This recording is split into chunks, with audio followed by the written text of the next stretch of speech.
start. Sometimes I have to like hit it a couple times. There we go. Now it's live. Wow.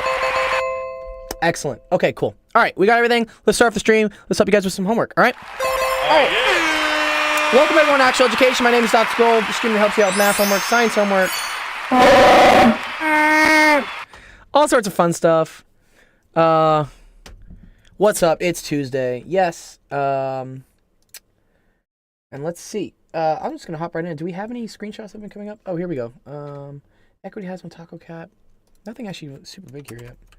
Where's QVNT? QV, you got any questions?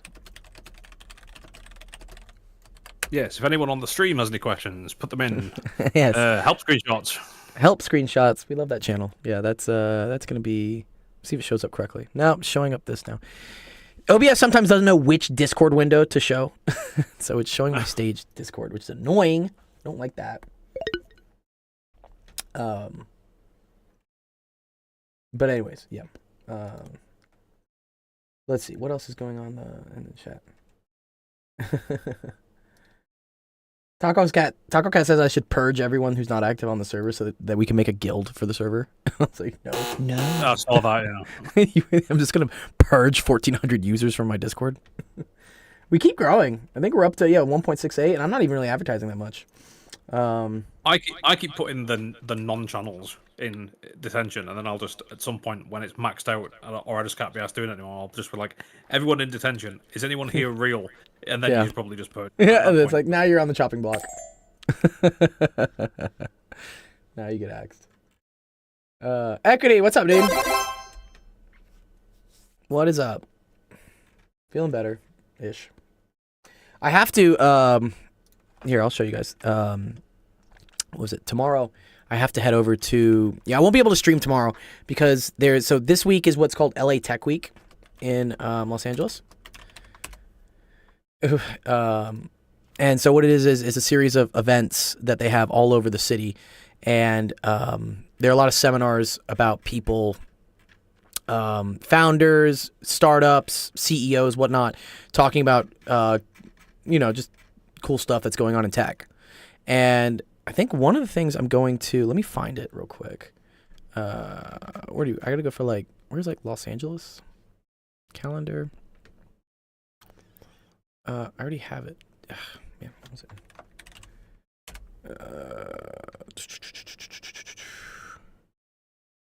One sec. Yes, AI for social good. This is it. This is it. This is cool. Yeah. So this is one of the events I'm going to tomorrow. It's at 10 o'clock in the morning. But it's about this foundation that's talking about how to use AI to help nonprofits, which we've already kind of started doing here. I use AI to write stuff or chop up videos or come up with scripts. So it's pretty cool. This is going to be, it's called LA 2050, which I see I maybe should have applied for this. Or maybe next year I'll do it. But it's cool. This is a nonprofit that just gives out massive grants for people to try to help things in LA. I think it's actually, I like how this works. So what happens is, here we go. Let's see. I want to see how it works. There's a whole how it works.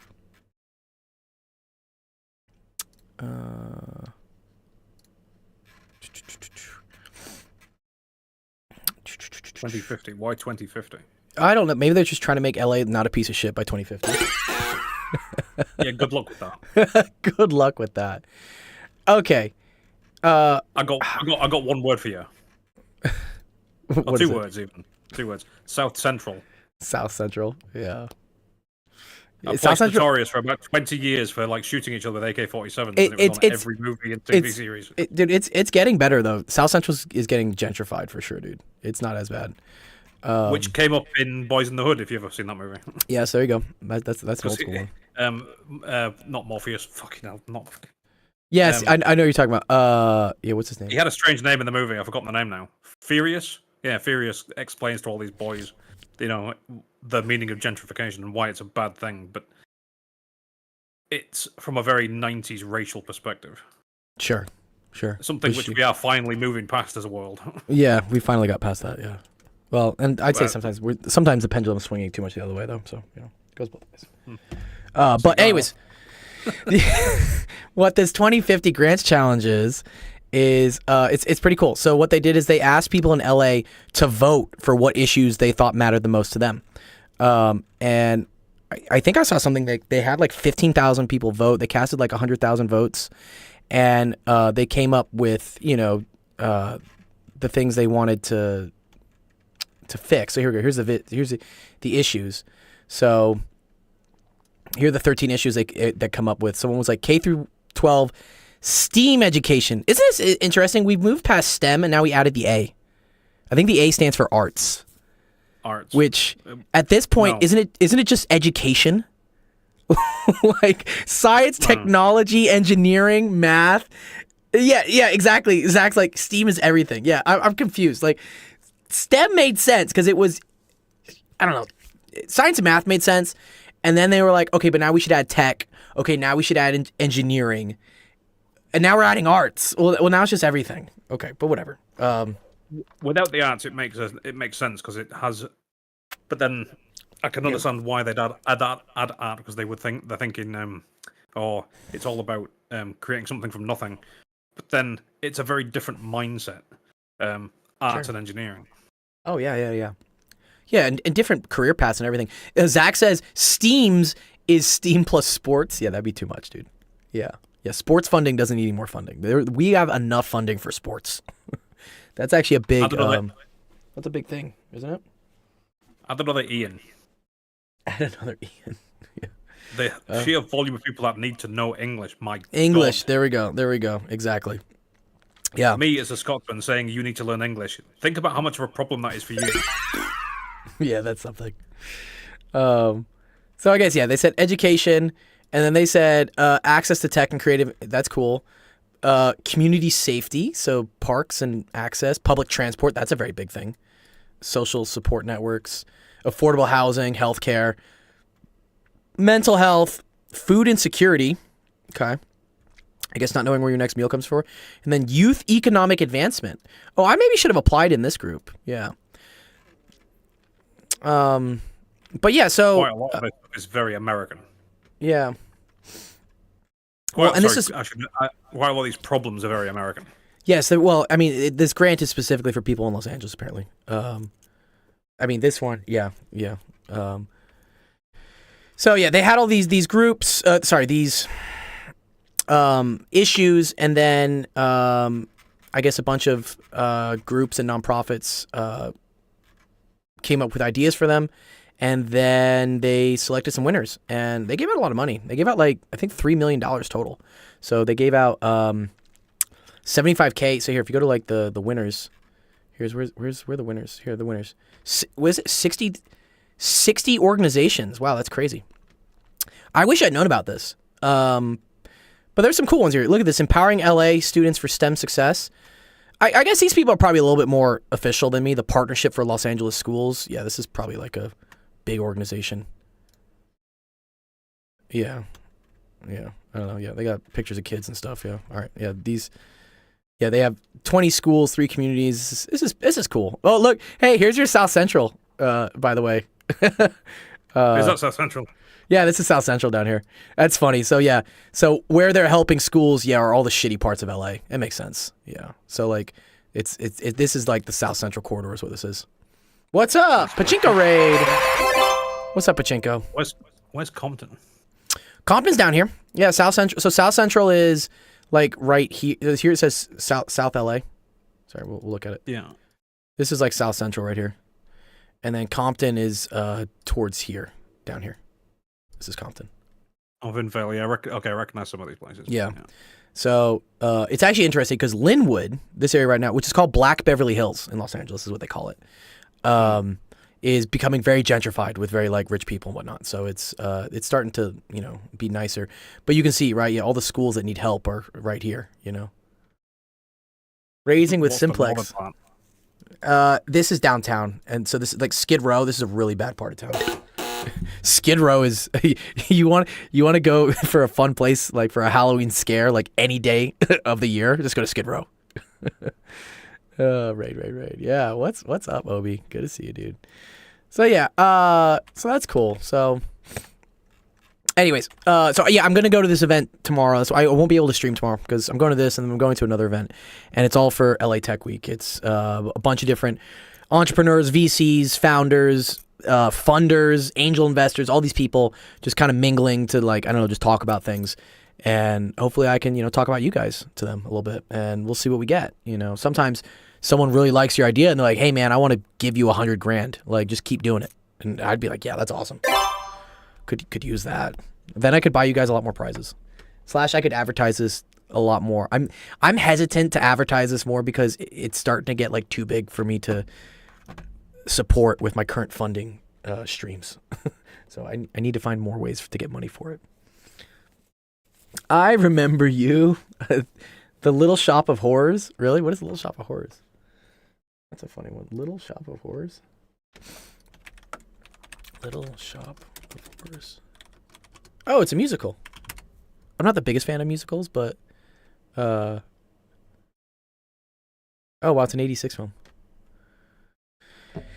Oh, that's good. Neil says, what are your goals for the conference? So yeah, it's not an official conference. Well, it's like a series of events that are happening all over Los Angeles. Let me see if I can find, I need access to this. One sec. LA Tech Week. There's something where like I could see like all the events.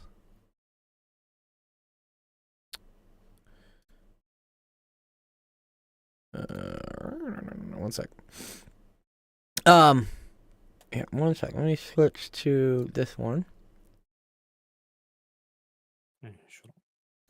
There we go.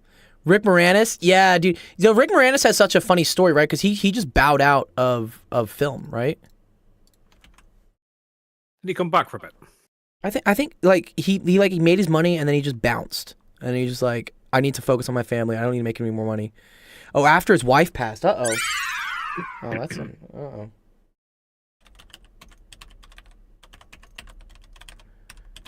signing into my other email account. Wait, and I forget if this is my password. See, this is the thing. I don't even remember Rick Moranis in much, like Honey, I Shrunk the Kids and Ghostbusters. Yeah, and yeah, wasn't he in Spaceballs too? Spaceballs. Yeah, Spaceballs. He's very famous for Spaceballs. Spaceballs were great. But I didn't know that until I was an adult. So. Let's see, Tech Week, Los Angeles calendar.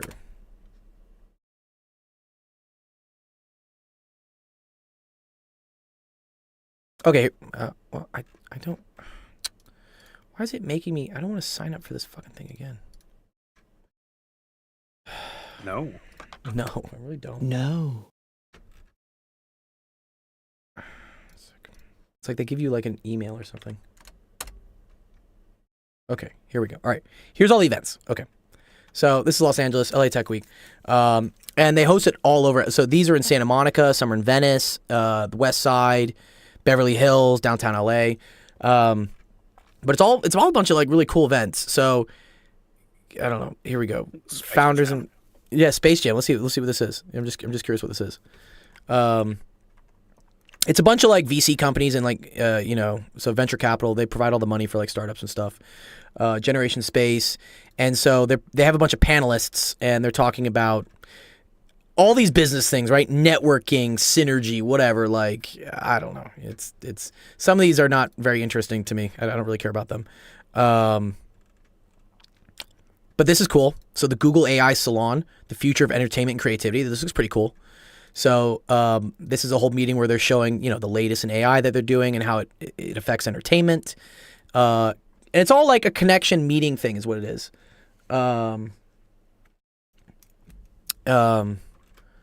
So yeah, and they're at very cool places. This is this is just it's gonna be down in Venice. Venice Beach.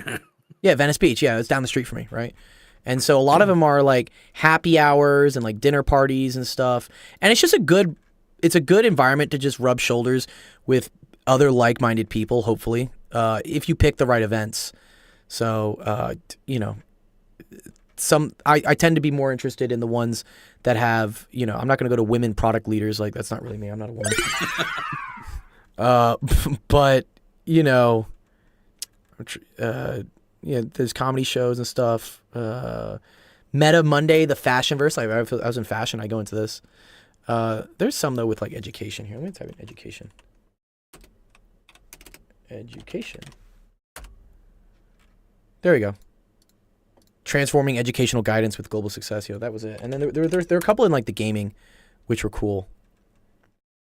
Web3 gaming at this, gaming startups for future founders. There's just like so many of these cool events, and they're all free. How you can skim off the top and pay people the least. Yeah, I know. Unfortunate. My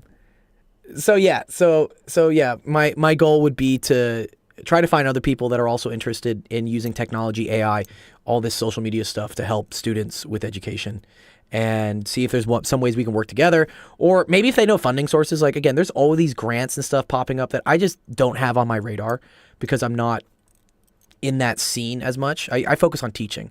I don't focus as much on where do I get the money for it. So these people, that's their job. If they're venture capitalists or they're angel investors, all they do is just money. Nice. And yeah. Awesome. Okay, cool. We got a lot of good questions today. Let's go through them. In case the fashion verse, in case it's not obvious, definitely skeptical of the corporate motivations. 100%. Yeah.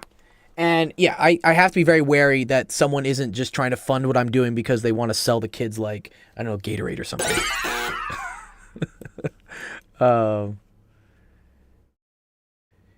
What do they gain by giving away money? They feel good.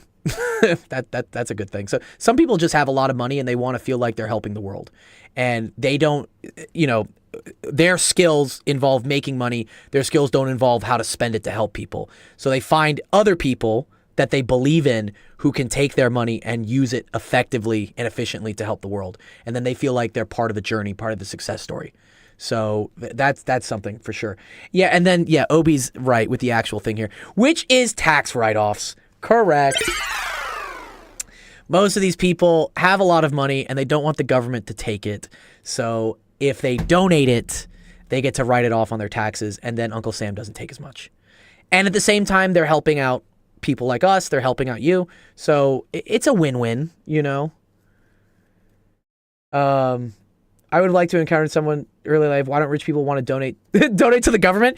Because rich people, and probably, there's some truth to this, don't believe that the government does a good job at spending the money. There's a lot of corruption, they believe. There's a lot of mismanagement of funds, and they're not spending it. And also, when you give taxes to the government, you don't get to tell the government what to spend it on. So, for instance, if you're someone who hates the oil and gas industry, part of your tax money goes to the oil and gas industry. We subsidize drilling. We subsidize stuff like that. And so you might not feel cool with like your dollars going to help something you don't like. Whereas if you donate to a specific cause, you get to choose where that money's going. And even with nonprofits, someone, if they donate money to me, can specifically say, I want this to be used for this in your project. So if they say, I don't believe in video games, I don't want you to use this money to help with video game prizes, but I would like for you to buy kids textbooks. I could be like, okay, cool. That's fine. Yeah, I mean, I get to decide whether I accept that. But they can be specific with what they want you to do with the money, and you come to an agreement and be like, cool, yeah, I'll take your $20,000 and we'll start a book club and I'll just buy kids a bunch of textbooks. I understand maybe you don't like video games, so it's cool. Yeah. Anyway, rich people do donate to the government. Rich people do donate to the government, yeah, usually for influence and other things. So yeah, that's called lobbying. But yeah. Or payoffs, depending on your perspective. Exactly. That's the corruption aspect of it. Yeah. So, bribery. Yes. Well, bribing is illegal, but they call it lobbying. Lobbying is the nice word for it. Being a lobbyist is you meet with senators, you meet with politicians, you eat fancy dinners, and then you convince them to change their mind on certain things. Like maybe they're putting a bill forward. And again, let's say it's going to restrict, offshore drilling. You might get a bunch of people in the oil industry being like, hey, go have dinner with that guy, and maybe convince him that that's not the best idea. And so that's lobbying. Anyways, okay, here. Let me help out. Dennis, you have a question here, which is like, oh, the Balmer formula? Oh, excuse me. So where'd my mouse go? Mouse. You want to work today, mouse? I gotta reset this.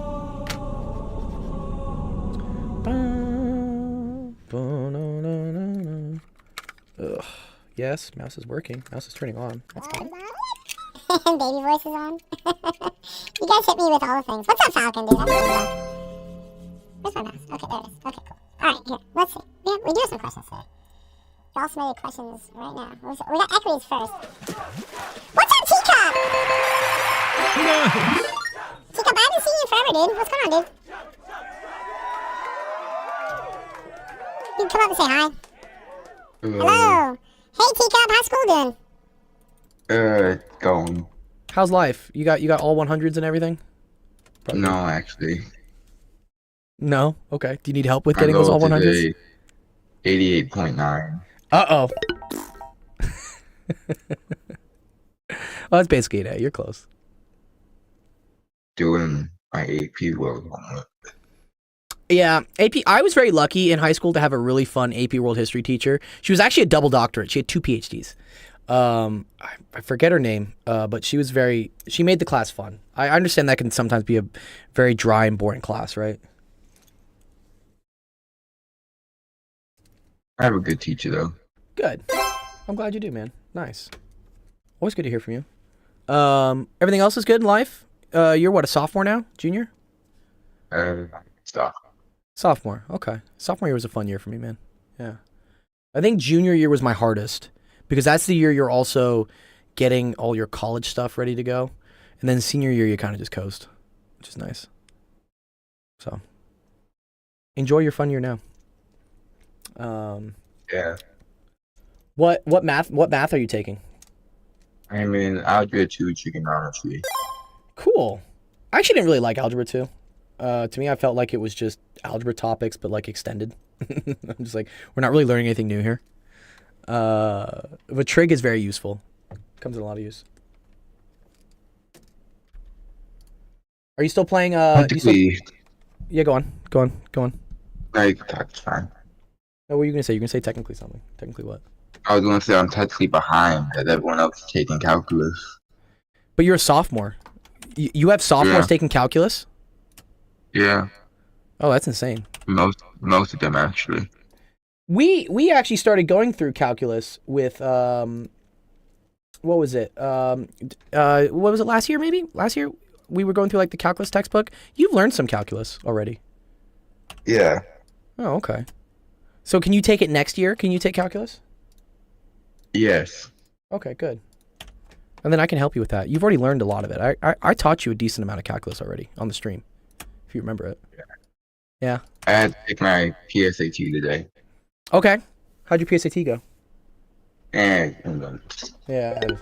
I kind of didn't take the PSAT seriously when I had it, so I totally tried. understand. Just wasn't a lot of stuff on the math part I could do. Oh, because a lot of it was like Algebra 2 stuff that you hadn't covered yet? A lot of it was stuff that I didn't know. I wasn't even Algebra 2 stuff.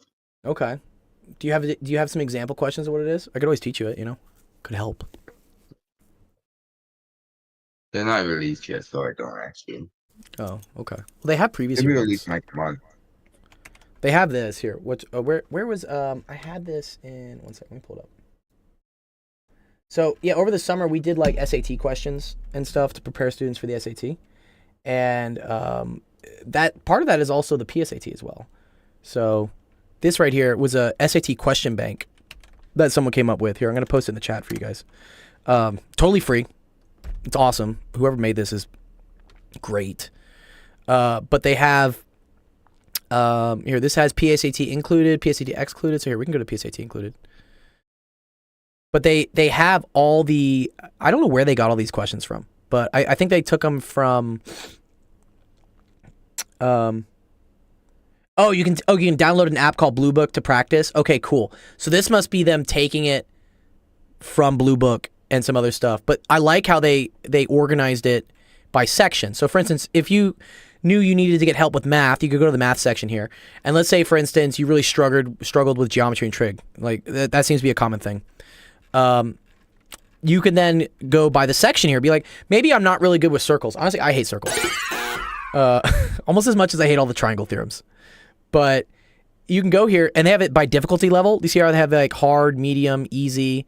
So you can go to this, and they have the questions, right? They have the questions up here. And they also have the answer with the explanation. So you can go through, do the questions, check you get the answer right. Do the question, check you get the answer right. So you can try this teacup. Yeah, teacup. This would be pretty cool, right? Here, I'll just dump this here for you later. You know, I don't know. If you at some point want to like get ahead on stuff and don't want to spend $2,000 on an SAT course, that stuff sucks. Yeah, that stuff it's way too expensive. You can study yourself doing this, and actually, this is how I help students a lot on the SAT. Is we go through these questions, I figure out what they know, what they don't know, and then try to show the tricks and the shortcuts for solving things. Yeah. So, could be something, you know, if you want to check it out sometime. Yeah, maybe I'll do it over the summer because I gotta do the SAT next year. Yeah. Also, you take the PSAT your junior year as well, I think. So you're early taking it your sophomore year, right? Yeah. Yeah. So, yeah, the PSAT is only offered in the fall. It's mainly for scholarships, is what it is. There's a thing called NMSQT, I think, National Merit Scholar, right? The National Merit Scholarship Society. Good. Yes. Okay. So if you do well enough on the PSAT, it automatically qualifies you for cash. They'll just give you money. They don't even care. 1450. Yeah. 1450 is the score you need? Is that what you said? Yeah. Yeah. Okay. And yeah, so it's I didn't know this in high school. When I talk it, I was like, oh, it's a practice SAT. I don't give a shit. Like, whatever. I'll just like, you know, meh.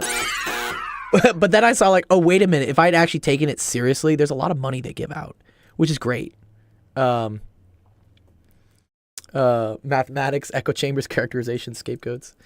You do have to be in the U.S. to get funding. Yeah, I think you can take it outside the U.S. if you want to put it on your resume for saying like I'm smart and whatnot. But in order to get the funding that comes with it, you have to be in the United States. Yeah, it's how all our money works. You Canadians pay different taxes, so money comes from different sources. Yeah. Okay. Here, Teacup, have you done logarithms? Yeah. Do you know what logarithms are? You done them before? Okay, cool. Here, this is one of Equity's questions. We did them a while ago. Oh, we did, yeah, right, yeah. Let's see if we could solve this for you guys. Yeah, you and Equity both. Let's try and do this, right? So this is saying the log of the square root of x to the third, y to the fifth. Yeah, this is kind of very. This is it right here. Yeah, it is. Yeah. Okay. Cool. Do you guys know how to do this? How would I simplify this? Or they sometimes call this like expand. Expand it.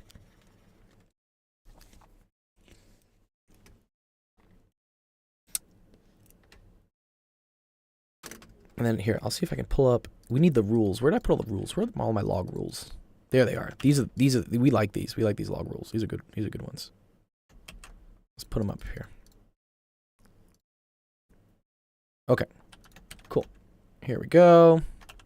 This should help you guys out. Okay. So knowing this, how do you think we do this? Anybody got any ideas? Equity, you got any ideas? Okay, cool. I like that first. That's a good idea. Yeah. So Equity's bringing up something important. So yeah, do we remember? So square roots are kind of tricky sometimes, right? If I have the square root of a times b, I can also split this into the square root of a times the square root of b. Did y'all know that? It's kind of cool. Some people try to say this though, right? If I have the square root of a plus the square root of b, is this equal to the square root of a plus b?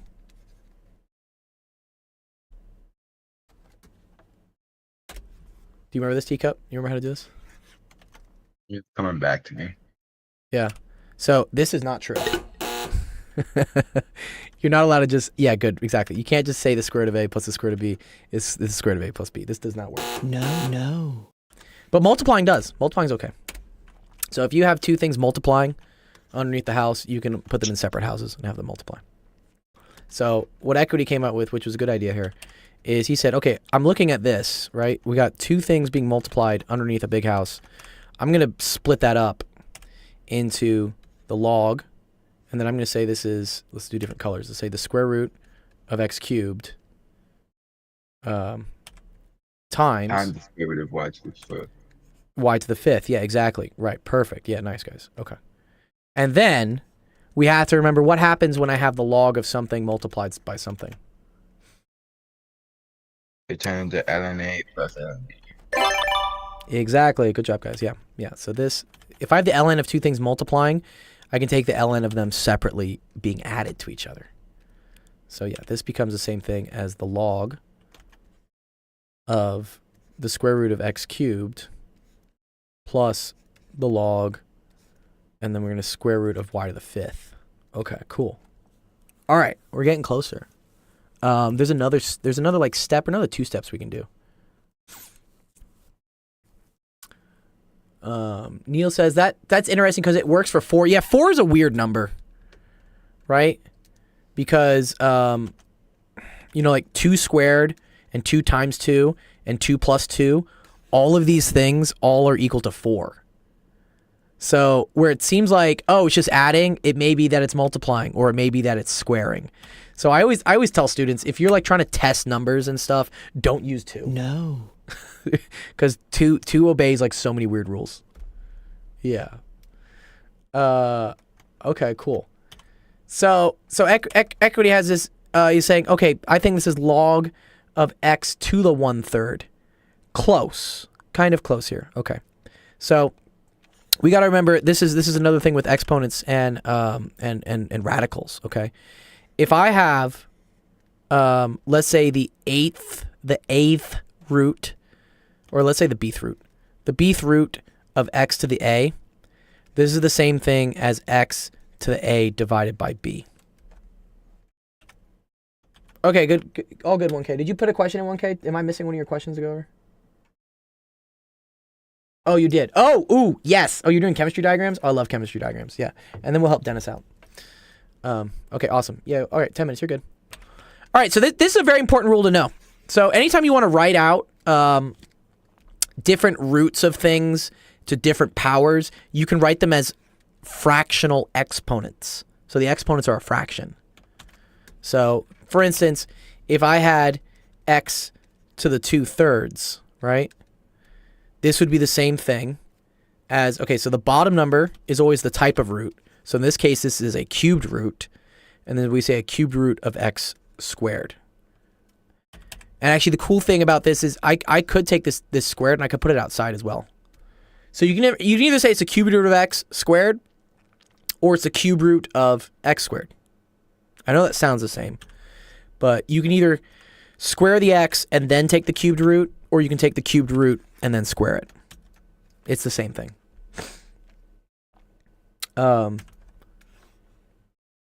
Yes, exactly. Okay, yes. So when we get to here, for example, right? Yeah, okay. So also another tricky thing, if they don't put a number here on like what type of root it is, you can assume it's a square root. Okay. Anything else like cubed root, fourth root, they're going to have to put like a number on it. So good. Yeah. So this is not x to the 1/3. It's actually x to the 3/2, right? So remember, this is the root, the second root, and then the cubed here goes on top. So good. This is log of x to the 3/2, and then this is plus log of y to the 5/2. Logarithms are asking about the exponents. Logarithms are exponents.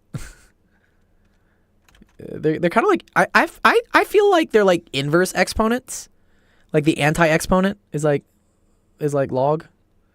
But then what is anti-log? I think anti-log is a thing though. Don't we say like take the anti-log of both sides? Isn't that a thing? I think it is. Anyways. Okay. So once we're here, right? What's the next step? How can we simplify this even more? It's using another one of these special rules. E to the x is the anti-log. Is that like the Antichrist or something?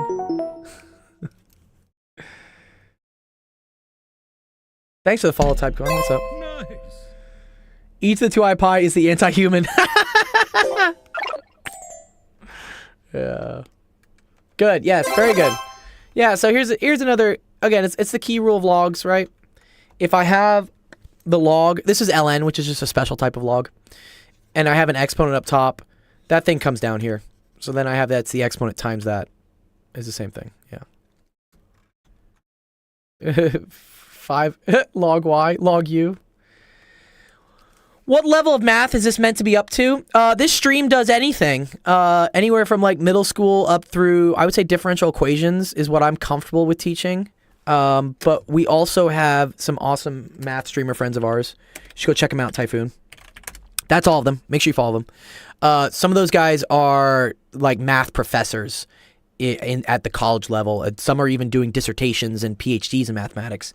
So if you ever want to ask about like, I don't know, like topology or, you know, real analysis or some of the higher level math courses, I can try to answer some of the probably the basic questions in it. But if you really want to dive deep into that stuff, those guys know the limit is infinite. I do linear algebra. Yeah, linear algebra is cool. I can help you with linear algebra. Yeah, I like linear algebra. You finished differential equations 2? Okay, cool. Nice. Yeah, DiffyQ is great. Actually, I like DiffyQ. DiffyQ is fun. But yeah, so we do everything. So I have my PhD in physics, so I can go much higher in physics. My math tops out around complex analysis in DiffyQ. But we teach as low as like middle school too. So right now we're doing log rules. I think this is kind of like intermediate high school. I'd say this is like second year high school maybe. Yeah, you can send questions in Discord. So yeah, we have a whole channel, which is called Help Screenshots. Yeah, you can only post images there. So just take a screenshot of whatever your question is and post it in there. If you want to type out what your question is, you can do it in the chat. It's easier for me to see it. There you go. Thanks. Yeah, thanks, Sensation. Okay, anyways, let's wrap this question up real quick. So, yes, and then you guys had the right thing here, right? If I got the exponent, I can pull it down. So this becomes 3/2 log of x plus 5/2 log of y. And you're done. Good job, guys.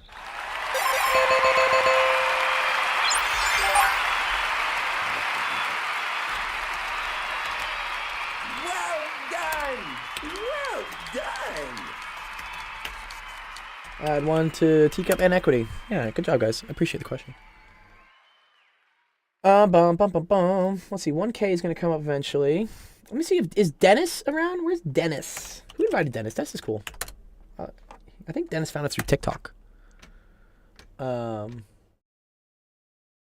he was asking about and then 1K. Let me know if you're back in the chat. 1K. Dennis is here. Sweet Dennis. This looks like physics to me. Yeah, you're welcome, Equity. It says use the Balmer formula to compute the Balmer beta wavelength for atomic hydrogen. List both air and vacuum wavelengths. Ooh, interesting. Okay, where lambda air is equal to lambda over n. N is the index of refraction, I think, is how this works. This is cool. Is this physics? This sometimes gets thrown into chemistry because we're talking about hydrogen. But yeah. Anyways, okay. The Balmer formula, I need to remember what it is. It's something like 1 over n1 squared minus 1 over n2 squared. And then I think there's like a z over n to the 4th or something. It's something like this, but let me pull it up. One sec. Oh, it's astrophysics. Cool. Very cool, man. Yeah, here we go. This is what I need. Well, I don't want the... Oh, it's called the Rydberg formula, I think is what it's called. Yes. And then where's just... I just want something with the numbers on it. Because you can do it in energy, or you can also do it in wavelength. It's the same thing. Because energy and wavelength are related to each other. Okay, I think this is what I want. I think I want this. Okay, go away, Olive. All right. Astrophysics, right. Yeah, that's cool, Dennis. Yeah, we were talking about that yesterday. You're in astrophysics. Okay. So this is a big thing in chemistry as well, because this is how they do, I believe it's called spectroscopy. But they look at the spectral emission of atoms under heat and whatnot, and that tells you what the energy levels are, which is actually also related to what 1K is asking about later, which is this. It has to do with this as well. This is This is electrons like jumping different levels, and when they do that, they release energy. Yeah, and energy is light, and light is wavelengths, so it's all related. Okay, so oh, and they gave you R. Oh, m where R equals m to the -1, m equals 2. What? Or m equals 2 for the Balmer. Oh, okay. The Balmer series is going from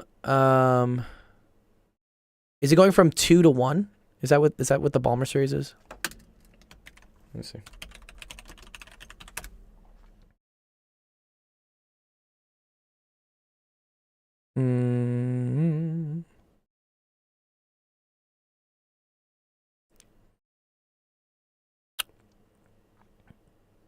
Oh, no. The Balmer series is characterized by going from n equals greater than 3 to 2. Okay, cool. Ah, okay. And then, yeah, okay. Right, there's a bunch of different series we have here. Yeah, what are they called? So that's the Rydberg. So the Lyman series is going to n equals 1. Balmer is going to n equals 2. Passion, n equals 3. Bracket, P-Fund, yeah. Okay, cool. Sorry, just quickly. What's up? We got a couple of messages in YouTube chat. Oh, nice. What are they saying? I don't think anyone's noticed, including me until now. Proud Vault Chaos asks, "Can we do chain rule?" And Bob Anderson asks, "Can you do PDE?" Oh, that's awesome. Okay, awesome. Let me see. Can y'all let me see. Can y'all? I need to find a way to integrate the YouTube chat on OBS. I've had that problem too. It's a mess, dude. YouTube's the worst, but we're getting a lot of traction on YouTube now, so I really should be doing it more. Can you all post a screenshot of example question in our Discord, and we'll go over it. Okay. Yeah. Thanks. Yeah. Appreciate it. Taking. All right.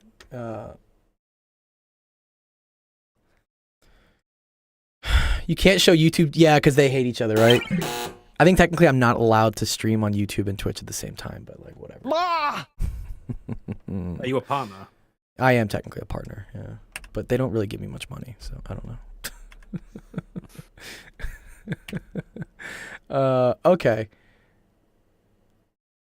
M equals 2 for the Balmer series. Oh, Balmer beta wavelength. Okay, cool. You see how they said here? They actually told us this. Okay. Balmer beta. Okay, so that's here. Sorry. So let's look at what the beta wavelength. Okay, Balmer series. There we go. Okay. So Dennis, the beta wavelength is going from 4 to 2. It's going from n equals 4 to n equals 2. It looks like alpha is 3 to 2, gamma is 5 to 2. That's delta 6 to 2. Okay, so we're going from 4 to 2. Okay. Oh. Where is it going? All right, there we go. Okay. So this is from 4 to 2. And so we're going to say, okay. 1 over lambda is equal to R. R is the Rydberg constant. That's 1.097 times 10 to the 7th. And then we're going to say it's 1 over the final. So the final state is going to be 2. So we're going to say 1 over 2 squared minus the initial. And so for the beta, it's 4 to 2. So that's 1 over 4 squared. Okay. And then that's going to give us a value. So let's pull our calculator out real quick. Where's our calculator? Calculator. Oh, calculator's wrong color. One sec. We got to fix that. I don't like no boring gray calculator. Sometimes my skin resets. It's annoying. There we go. Okay, cool. All right, gold calculator. Much better. All right. What's up, 1kg? We're actually, this is kind of similar to what your question was about. It's about at least atoms and stuff, but elements and electron levels. So we did 1 over 2 squared, so that's 1 over 4 minus 1 over 16, which is that. And then we're going to times that by 1.097 e to the 7th, okay? That gets us a really big number, which I'm then going to, but we know that's 1 over lambda, okay? So this is equal to 1 over lambda. So in order to get lambda, I'm going to flip it again, which means I'm going to raise it to the -1 power. And so then I get this. I get, cool. So lambda, and this is lambda vacuum is what we say. So lambda vacuum is going to be equal to 4.86 times 10 to the -7. But usually we like things in nanometers, Dennis. So I'm always going to divide that by 10 to the -9 to get nanometers. So here, let me write out the steps real quick. Sorry. So I hate when teachers skip steps and then you don't know what the hell's going on. So 205, 6875, and then lambda was equal to this to the -1, which equals to 4.86 times 10 to the -7 meters. Okay. And then in order to get to nanometers, I'm going to take lambda divided by 1 times 10 to the -9. Okay. So we divide this by 1 times 10 to the -9. And then that's going to get me 486 nanometers. Cool. Which I think that's like red. Is that the wavelength of like red or something? I think it is. What's up? Who wants to come and say hi? Oh, what's up, Dennis? Or who is this? Who is D? Did you just call me Dennis? Oh, my bad. Destiny, dude. What's up, dude? Dude, I'm so sorry, bro. Well, you know what? Good, man. I had streamer mode on, and so they do this weird shit where like I can't see your names fully. I hate Discord's weird with that. What's up? How's college, dude? Dude, it's I just got a 72 in a midterm on Monday, so we're not feeling too hot. Not too hot. It's okay. You work it out, you know. It's fucking. It happens. Right. No bad thing. But also, like, what was the class average? That's what I would say. Like, it's okay to get a 70. What's the class average? Wednesday still has to take it, so I'm gonna get some points back. I'm not sure, but I have to get a 76 average exams, otherwise I fail the class. And it's only the midterm. So if I don't get like an 80 plus on the final, screwed. Is this for you're in like nursing school, right, or something, or it's like an accelerated nursing thing? Okay. So is it like an anatomy class or something? No, it's the easiest class ever, which is why I'm so mad. You just had to like anatomy, biochemistry, microbiology. I got A's in all of that because I went hard with. I underestimated this class. That's all it was. Oh, it happens, dude. It happens. I'm just mad at myself. How are you doing? Okay. I'm doing great, dude. My voice is coming back. I was out in the desert over the weekend playing a show, so like I lost my voice from being on a microphone and stuff. Yeah, but it's coming back. Very cool.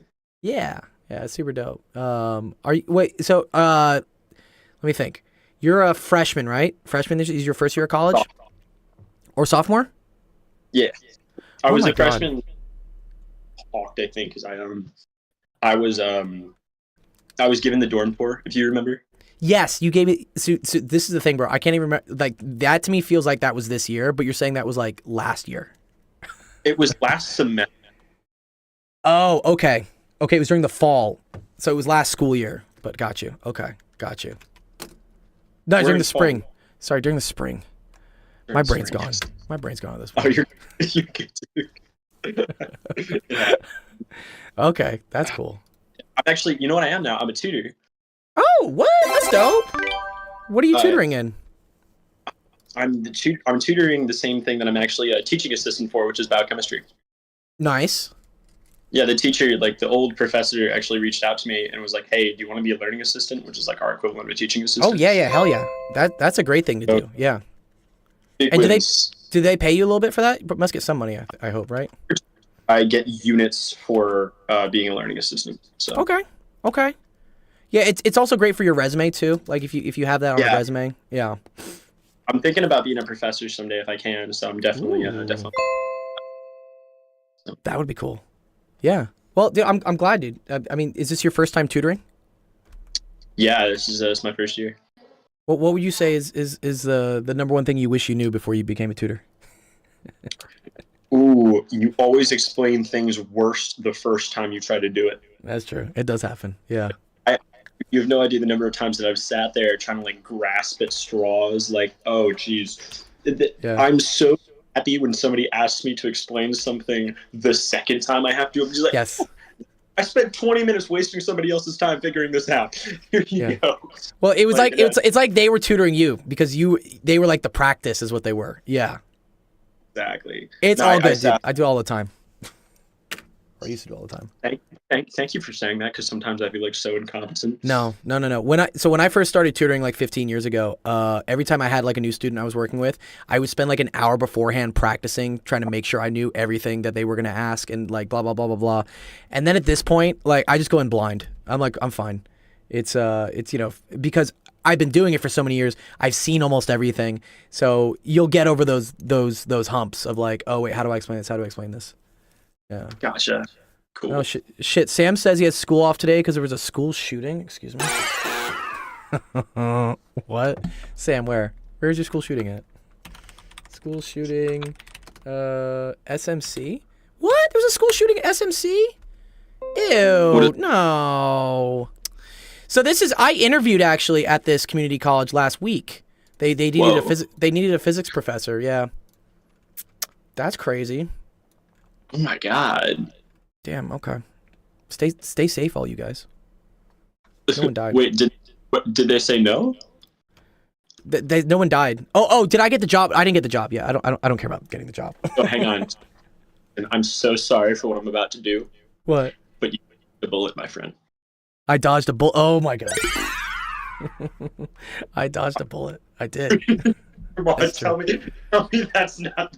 That's a very poignant joke. Luckily, no one's dead, so it's an okay joke. But like, yeah, if someone died, this would be really bad. It's too soon. True. I'm sorry. No, that was too soon. Oh my god. Anyways, here, Destiny, let me finish up this person's question real quick. I love hearing from you guys.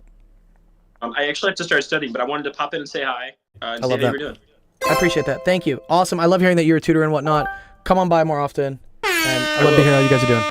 Cool. I say this all the time, and I'm like, damn, I need to get back on there. And I look, and there's like not a call going on. I was so happy to pop in today. I'll see you around. All right, see you around, dude. Peace. Okay, sweet. Awesome. I love that. I love when previous Destiny's been in our server since I think 2 years ago. He found me I was doing an AP Physics review class for I forget, it was for my friend's startup or something, and he found our Discord, and so yeah, that's super cool. He's becoming a tutor now. Anyways, sorry for the Dennis. Yeah, Dennis. Yeah, sorry for the break there, but yeah, this is what I got. So we got this for the vacuum, this for the air, right? So for the Balmer series, n equals 4, n equals 2, using Balmer 4, you just plug them in. Yes, yeah, that's all you do. You just plug it in, and then in order to solve for it in air, you then have to you do this where you divide by n. This is index of refraction for air, because these equations assume you're in vacuum, which for space, most of space is a vacuum. So that equation is valid. But then they're saying, but whatever, this is probably taking into account like the atmosphere or something. Yeah. Yes, Whipping Cream, I can help you out with math. Did you post a screenshot in the channel? How to apply this? Yeah, so where this gets applied is you would then take a look at, for instance, on a spectroscopy. I'll show you what it would be like. Chemistry, Balmer series, not equation, series spectroscopy. And let's okay, this is what it would look like. It would look something like this. So if you had an atom and you excited it with a certain amount of energy or whatnot, you would end up seeing some lines, which are cool, right? And then these lines have different wavelengths. Okay, I'm sorry. So 400 is down in the UV. Yeah, 400 is in the blue and UV section. And yeah, what that tells you is what element you're looking at, because different elements have different emission spectra. They have different series of lines, which is dependent on what the energy levels are. Yeah. And the reason why you're probably calculating this in astrophysics, A, to determine, what gas you're looking at, and then B, also, you can then know whether something is moving away from you or towards you based on what the shift in the spectrum is. And that's going to be like a red shift and a blue shift thing. So that's where this all comes from. Yeah, you identify the spectrum. Yeah, this is it. Yeah, this is it. This is literally it. I wish they would explain what it was. Yeah. What's up, Swaz? Good to see you, Swaz. What's up, man? What's up, dude? What are you doing? Physics? No, not physics. I got a little bit of AP stat. There's some pretty quick questions though. Okay, cool. Yeah, dump the screenshots in. I'll go through them. I'm burning and churning today. Nice. Let's see. Okay, so then the next question was, given the Planck constant of this and the speed of light in vacuum is this, so that the product of H and C can be written as this. Okay. Cool. I do need more water. Thank you, Sam. He ran all the way to El Segundo. Oh, wow, that's pretty far. Sorry, did this shooter run on foot to El Segundo? That's like 5-10 miles. Anyways, okay. Nah, okay, good. Okay. All right, so let's do this. So H times C. So I have 6.626 times 10 to the minus 34, and that's joules dot seconds. So joules and seconds are on the top as the units, and then you're multiplying that by C, which is 3 times 10 to the 8th. I'm just gonna use 3 times 10 to the 8th. Yes, Ace, I can do yours. Yeah, give me a second. Sorry. Yeah, we've had a lot of 3 times 10 to the 8th meters per second. Okay, so watch what happens here. It's actually pretty cool. HC. So seconds is going to cancel, right? That goes away. And then we're just left with joules meters. Okay, cool. So watch what happens here. So I have, we can start doing some math here. So let me do 6.626 e to the negative 34 times 3 e to the 8th. That's going to get me 1.9, let's say 1.99 times 10 to the minus 25. And then that's going to be in joules meters, okay? But they want to know what it is in EV nanometers, okay? So we got to do some conversions here, right? So I'm going to say, how many EV nanometers is equal to this many joules meters? And then this is where I start using stoichiometry. This is a chemistry concept. You know, this is, people always ask me, like, why the hell am I learning this thing in class and, you know, in high school? It's because you end up using it later in college, or in this case, you know, astrophysics.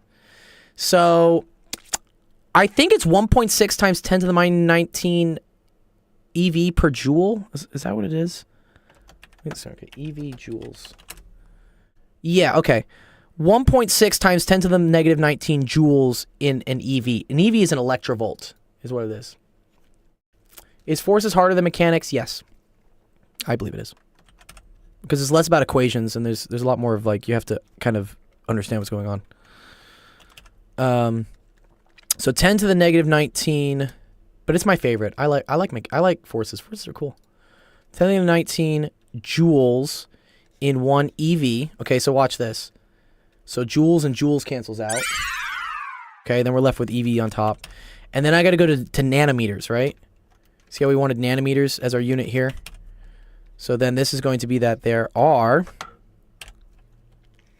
1 times 10 to the negative 9 meters in 1 nanometer, okay? So again, stoichiometry, just multiply everything on the top, multiply everything on the bottom, then divide the two. So we got this number, right? Times 1 times 1, it's just speed itself.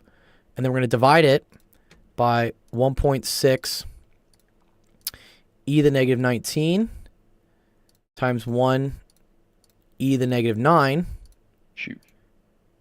There we go. And that's going to give me 1242 EV nanometers, right? Which is pretty much what they wanted, right? Is that what they said? They said, yeah, around 1240 EV nanometers. Nice. So that works out.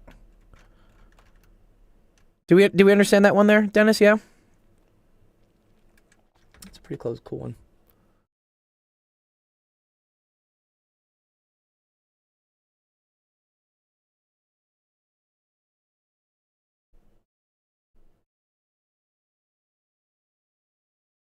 Oh, Bob Anderson's figuring it out. Okay, cool. More sense? Awesome. Cool. Yeah, this one's tricky too. I remember this one. The like photons per second. Yeah, one sec, let's do this. Okay, it says calculate the energy of a photon in the middle of the visible spectrum in EV and in joules, whatever. I'm just gonna do it in joules and then we'll we'll take it. Because joules makes the most sense with watts. Okay. Okay, so the energy of a single photon. So we say energy of a photon, I believe, is equal to, is it HF? I think it's equal to HF. It is HF. Okay. It's Planck's constant. And so there are actually a couple ways you can write this. So here you go. No, let's go wait.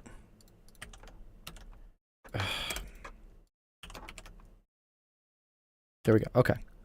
So this is the information you have to know. So we do it in terms of frequency, but what they are giving us is wavelength. And wavelength of light and frequency of light are all related to each other. Okay?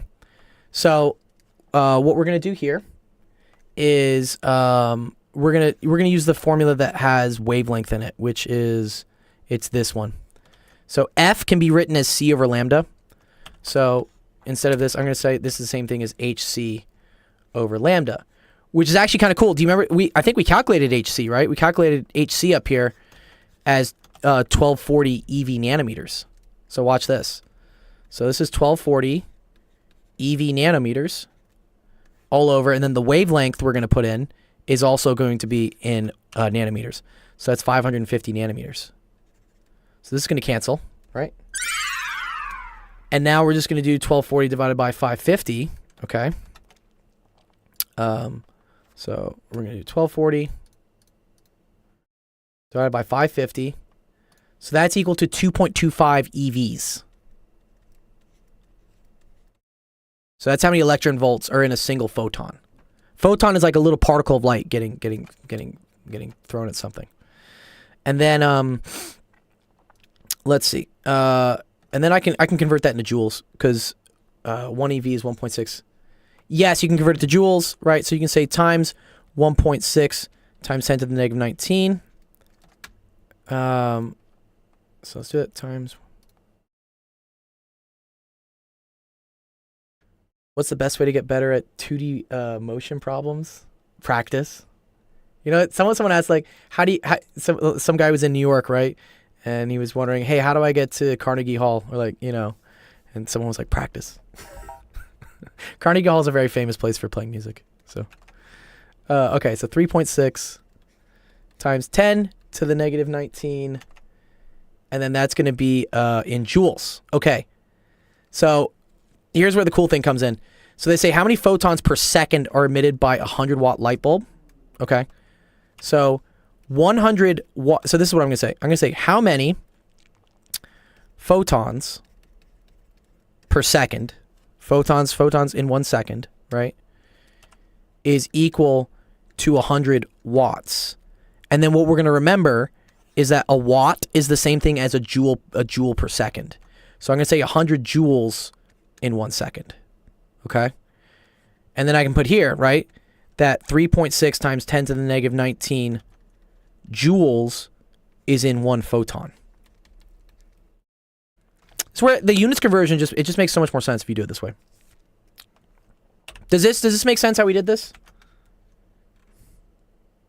Why is Ace here? I don't know, maybe he's just viewing on our YouTube's popping off now, dude. What? We got 56 views. That's the most I've ever seen on like a YouTube live. That's crazy. I don't know, I'm bored. What's up, Ace? Okay. Drink water. Drink some water. It's time to drink water. Have you seen that meme?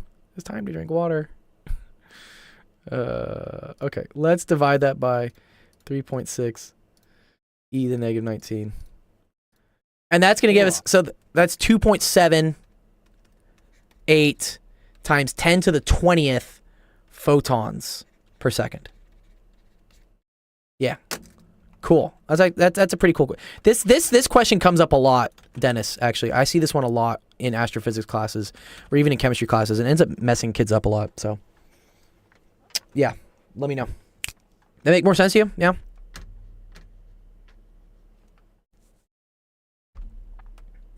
Sweet. Okay, cool.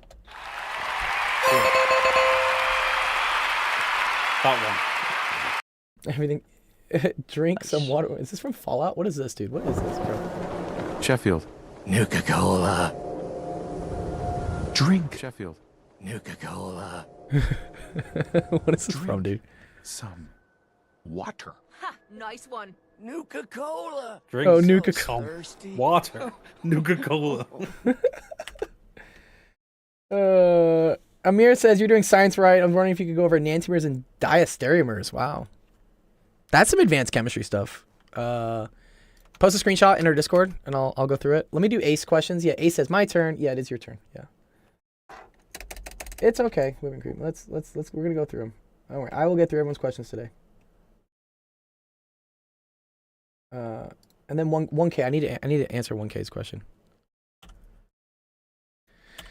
Okay, here we go. What type of like bendy ass question is this, dude? What's going on here? This is hilarious, dude. Okay. Given the following parent function, f of x is the square root of x, and g of x is equal to -2 f of 1/2 x plus... Dude, whoa.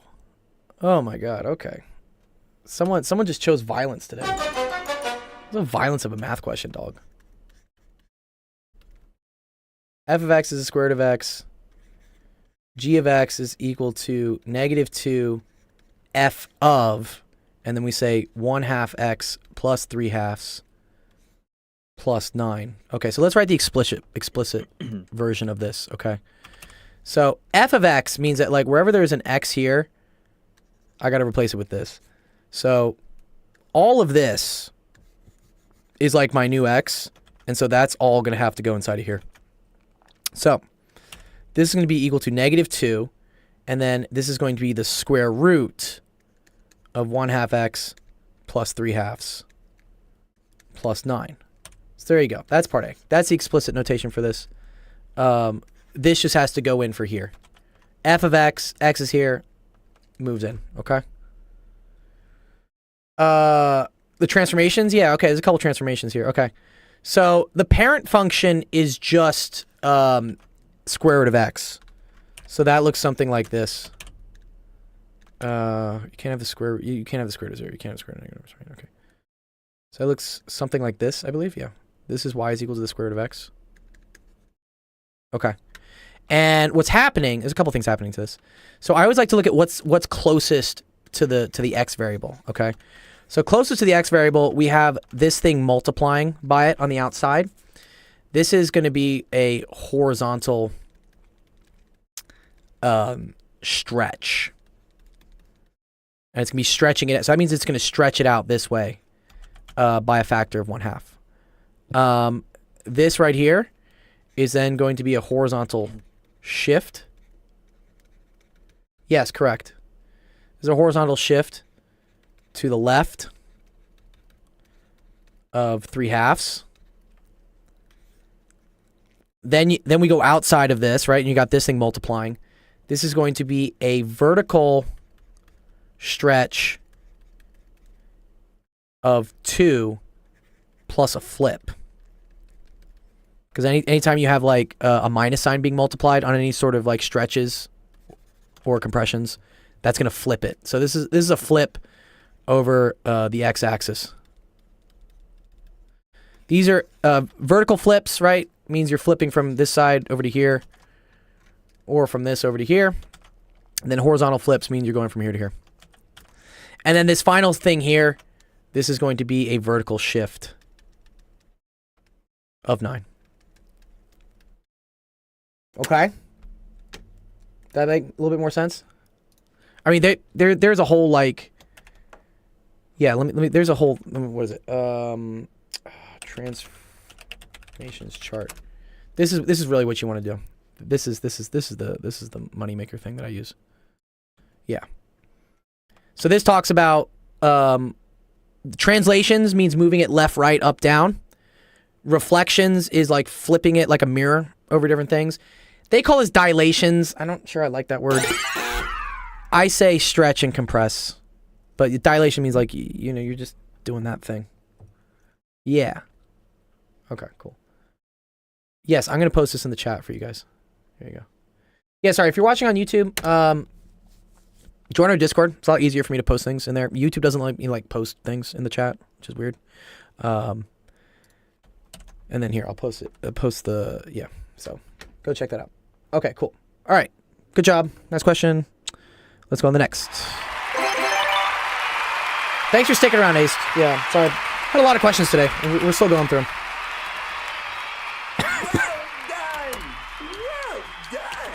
Add one to Dennis. Okay. You'll be here for a bit? All right, cool, man. Nice. Okay, cool. Awesome. Is 1K here? 1K, you were next. And then Whipping Cream. I see you, dude. I see you, Whipping Cream. I don't think I'm missing anyone else in. Yeah, all right, let's see if 1K's here.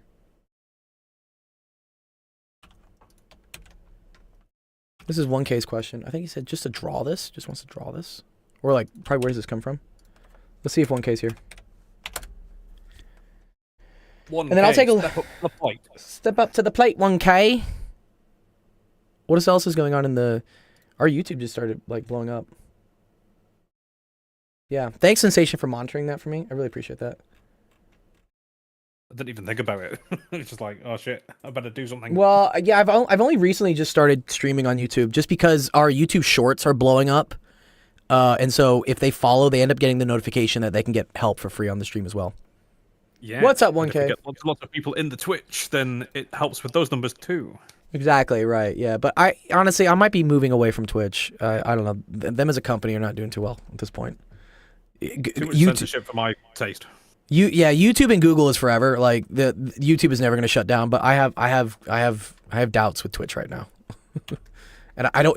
And this is an important thing for anyone else. If you're ever doing anything in business or whatever, is to diversify where your audience is, because if one thing goes down, you don't want to lose your whole community. Especially in today's days of cancel culture and like whatever the fuck. Like if some platform decides to take you out, you're really gonna want to make sure you have other platforms up that people can still find you on. So yeah, cancel culture's some BS, bro. It's some BS, dude. Yeah, I agree. It sucks. Yeah. So like, if for instance, if Discord for whatever reason decided that what I was doing is like wrong and then just nuked my whole Discord, I'd be really pissed, right? But I wouldn't be absolutely distraught because I still have 20,000 viewers on TikTok, whatever on YouTube, and then that makes it so that people could find your community again easily. If you only do one thing on one platform and then that platform for whatever reason decides they don't like you, and sometimes this happens haphazardly, like moderators make mistakes, like they'll just start banning things for no good reason. You want to make sure you have other ways for people to reach you. So hence why I've started streaming more on YouTube, because it's good to diversify. Anyways, Are you accusing me of making mistakes? You're infallible, Sensation. Okay, I have made some mistakes, admittedly, but for good reason. So. Sensation, we got to add on your stream. You got to add your face on your stream somewhere with your hand. Yeah, he just wants to show that. He's like, no. I miss your face. I would, but like that, only got a really shitty webcam. This one has to point down. It's a whole pain in the ass thing. My actual webcam is knackered, and I need to buy a new one. So okay, get you a new one so I can show your face more on the stream, so people know who this Scotsman is on my stream talking. Nobody wants to see my face. Bloody hell! I want to see your face. It's okay. All right, yo, let's see. See. Just so you can look good by comparison. Get fucked. Get fucked. I need the cheerleader effect. Okay. 1K saying, how do I draw one of these? This is actually kind of cool. So this is chemistry. Someone in my YouTube was asking about enantiomers and stereoisomers. That's some pretty advanced chemistry. That's cool stuff. What is it? Not image. Image of image. No, I need a periodic table, please. Is that like chiral? It is chirality. Chirality is related to it. Yeah, stereoisomers. Yeah, it's definitely related. Mm-hmm. And the only reason I know that word is because of The Last of Us. Not the game, not the TV series. Oh, really? They talk about chirality there? The crystals that you pick up are called chiral crystals. Oh! Not Last of Us. Fuck. Yeah, I was like, there are no Last- crystals in chiral. There's mushrooms. The walking simulator game that everyone abuses a walking simulator, but I thought it was quite good. Death Stranding. Oh, Death Stranding. Yes. Okay. I was at one point. Okay. 7 protons, 8 neutrons. All right, so what we want to do here is you want to look on your periodic table. This is called electron configuration, and it has to do with where the electrons are for something. So 7 protons. The number of protons always determines what the element is. This is the same thing as the atomic number. So protons is equal to atomic number, okay, which defines what things are. So if we know our atomic number is 7, okay, that is going to be nitrogen. All right, see how we have a big 7 up here? Cool. All right. So here we know we have 7 protons, which means we have nitrogen. In the graph here, I see 1, 2, 3, 4, 5, 6, 7 electrons.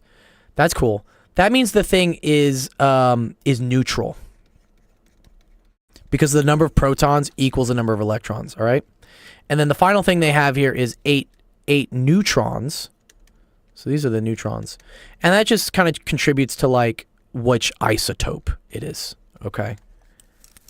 So this will end up saying like what the ion is. Or we say like ionization state. And then this tells us like what the atom is. Okay. So when drawing these, there's a thing called it's like SPDF, and well, actually no, I don't even think you're going through SPDF here. You're just doing electron levels. Okay, here we go. This is what you're doing. Okay, so this right here is n equals 1, and it can fit 2 electrons. Okay, this for instance here is called n equals 2. And it can fit up to 8 electrons, okay? And then the same thing for n equals 3. And so n, here, 1K, refers to which ring you are in the circle, okay? So this, for instance, right here, this is n equals 1. This is n equals 2. And then if you have bigger and bigger things, you start needing more and more rings to fit all the electrons, okay?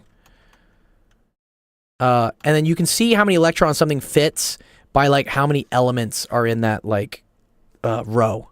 So the first row here, right, only has 2 elements, hydrogen, helium. That means it can really only fit 2 electrons. Whereas this next one here, right, you have 1, 2, 3, 4, 5, 6, 7, 8. That means you can fit up to 8 electrons in the n equals 2 shell. Or I think they call it orbital, whatever, just like circle thing.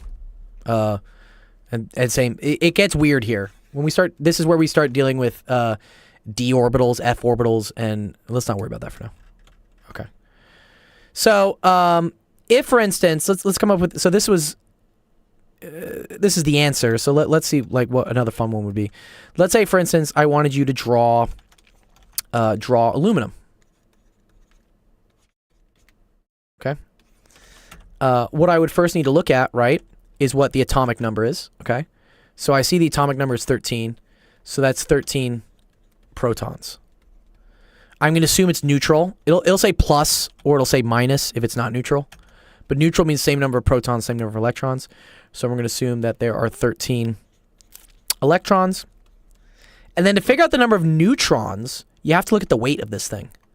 So the weight of this thing is approximately what looks like 27, right? It looks like the weight is 27. And so what we say here is that weight is equal to protons plus neutrons. So if my weight is 27, they call this 27 AMUs is what they call it. And I know I have 13 protons. That means I need to have 14 neutrons, right? Because 13 plus 14 will get me 27. So here I can say, okay, cool. So we also have 14 neutrons. Okay, so now we can start drawing our thing. So let's do that. let's say aluminum.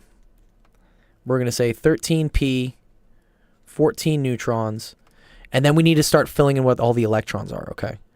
So, since aluminum here is in the third row, okay? See how the third row? We go 1, 2, 3. That means it has up to n equals 3. So 3 levels of electron shells. So we can draw those. So let's draw one. Let's draw one here. Let's draw another one here. And let's draw another one here. Okay. Now, next step here is to fill in where all the electrons are, okay? So we know that in the n equals 1 shell, you can only fit 2. So if we were to put in some electrons, I'm going to put one here. And I'll put another one here. It honestly doesn't matter like where in the circle you put it, as long as it's on the right circle. Okay? So this is what n equals 1 is. This is n equals 2. This is n equals 3. Okay? Now we know for n equals 2, you can hold up to 8. Okay? And this is where you have to keep track of how many electrons you have. So we have 13, right? That's what we figured out because there are 13 protons and it's neutral. So I've already placed 2. So placing another 8 isn't gonna put me over yet. Okay. So I can put 1, 2, 3, 4, 5, 6, 7, 8. Okay. Here's the key thing. Yeah, the key thing is you can only fit up to 8 in n equals 2. And you can only fit up to 8 in n equals 3. So we place 2 in the first one. That's 2. Plus another 8. That's 10. So I have 3 left over I need to place. So those 3 are going to go here in the n equals 3 shell. No. So 1, 2, 3. Go away, periodic table. So there you go. And, go away. So that's how you would draw aluminum. There is a point. There is that. Okay, cool. Does that make sense there, 1K? Yeah? That's pretty cool. I like doing this. This is fun stuff. I just never understood why Americans dropped the second I from aluminium. Oh, really? Yeah. iTriangle says, I saw you on the front page on YouTube. You're doing God's work. Wow, look at that. We're actually up to a lot of views on YouTube. We're up to almost 100 now. Damn, okay. I'm going to start streaming more on YouTube. I'm going to find a way to put the plug in. But also, Sensation, yeah, thanks for handling the chat there. I appreciate that. Okay, cool. Yes, good. Good job, 1K.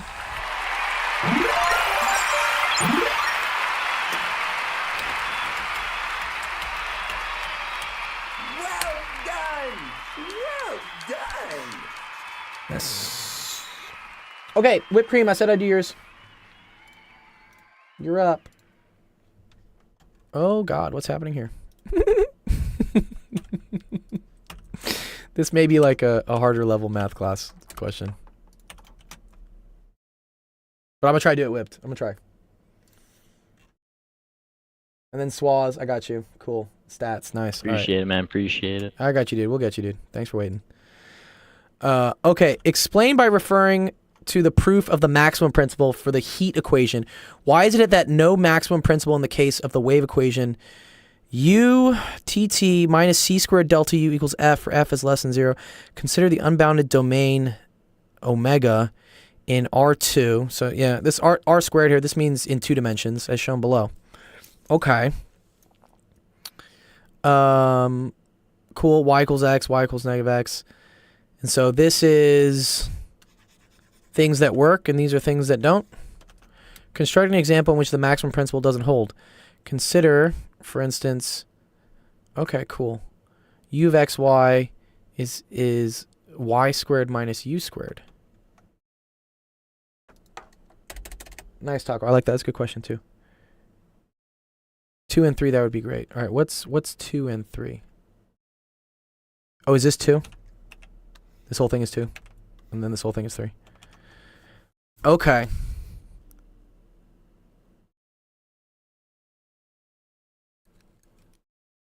Yeah, no. It's you didn't ask this question. You asked another one, Taco. I saw yours. I see yours. The energy waves. This is whipped cream. Whipped cream is asking. What class is this for? Whipped cream, by the way. Sorry. Is this isn't linear algebra, is it?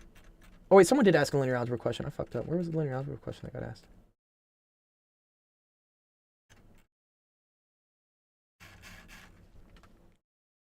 This is partial differential equations. Ooh. I forget if I took PDEs. Let's see. Are any of my math streamer friends still here? Let's see. Is Penn Center still here? No, Penn's not here. Is e to the 2y pi. Oh. You know PDEs. Maybe help me a little bit to explain this to them. PDEs is a little bit above my pay grade. I know DEs. I know differential equations, partial differential equations. I'll try to solve it. Okay, so here's my question, Whipped Cream. Is this information important for this? Do I need to know this? Or do I just need to do this?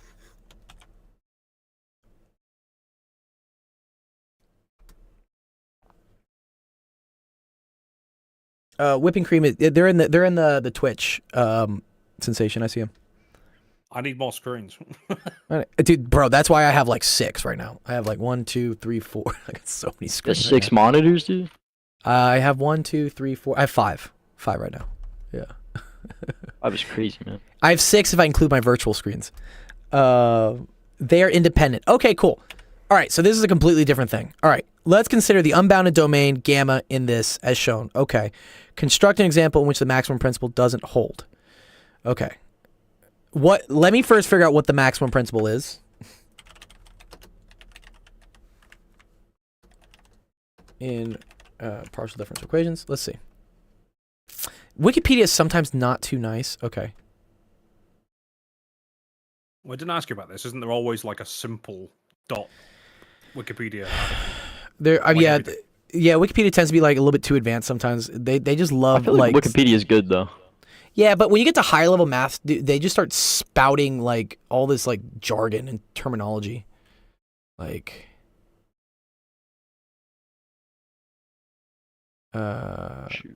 cannot be achieved anywhere on M in itself. Okay. Yeah, okay. See what's going on here?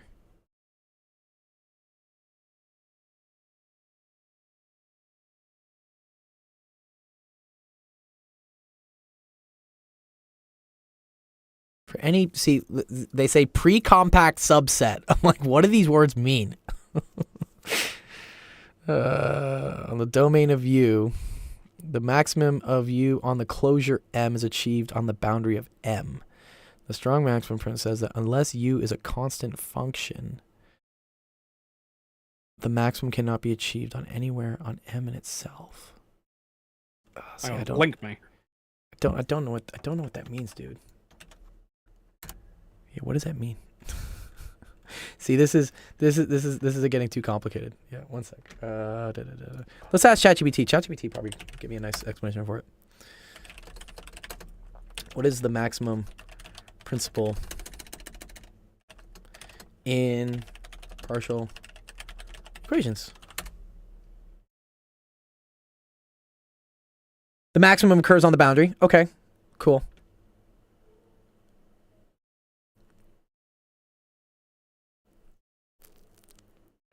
On the boundary of the domain. Okay. All right, and I don't care about this. Okay. Examples. In the Laplace equation, delta U equals 0.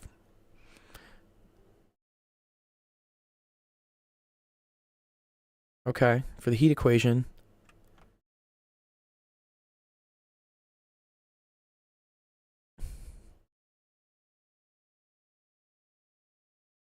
Mm-hmm.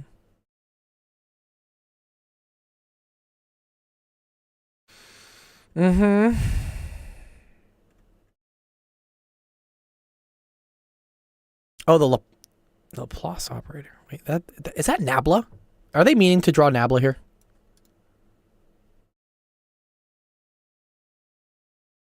Okay. Let's see.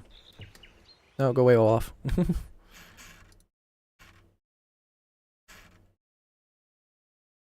Yeah, I think they meant to draw Nabla. Okay.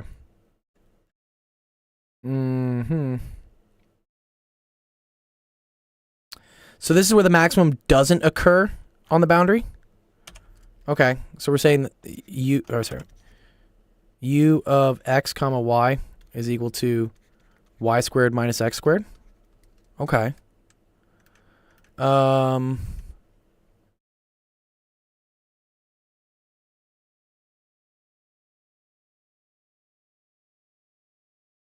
this is what? Partial squared u partial x squared plus partial squared.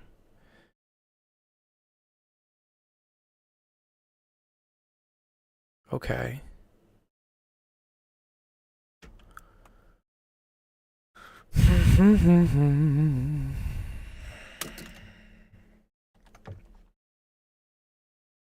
I need to read a little bit.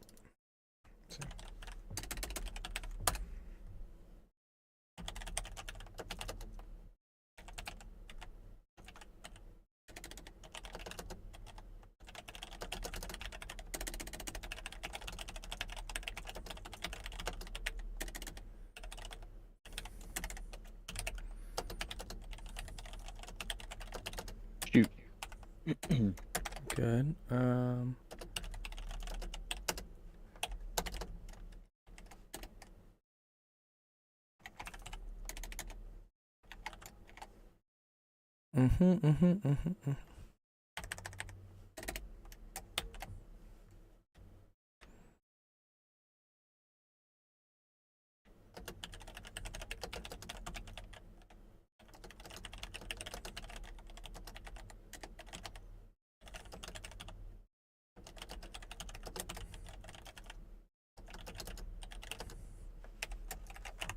Shit.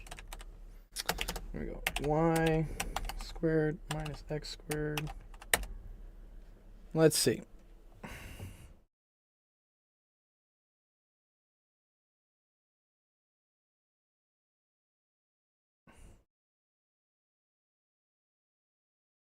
Okay. So let's check on the boundary, I guess. Whipped cream. So let's say, okay. So on the boundary,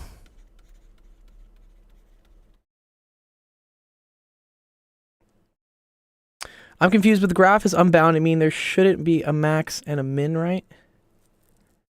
The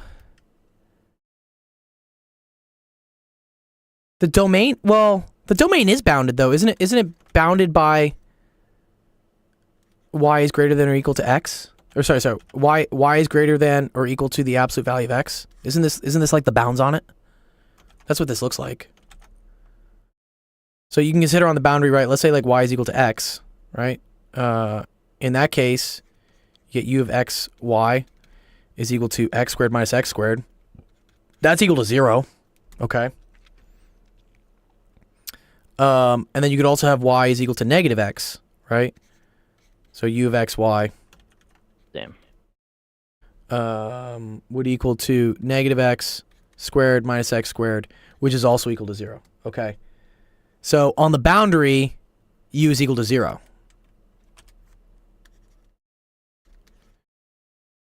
So maybe that's a minimum, right? Because then we just need to show that anywhere else it's not equal to 0, right? Okay. So when we did this, when we said y is greater than or equal to x, absolute value x, that's kind of cool. Doesn't that tell me, again, that y squared is greater than x squared?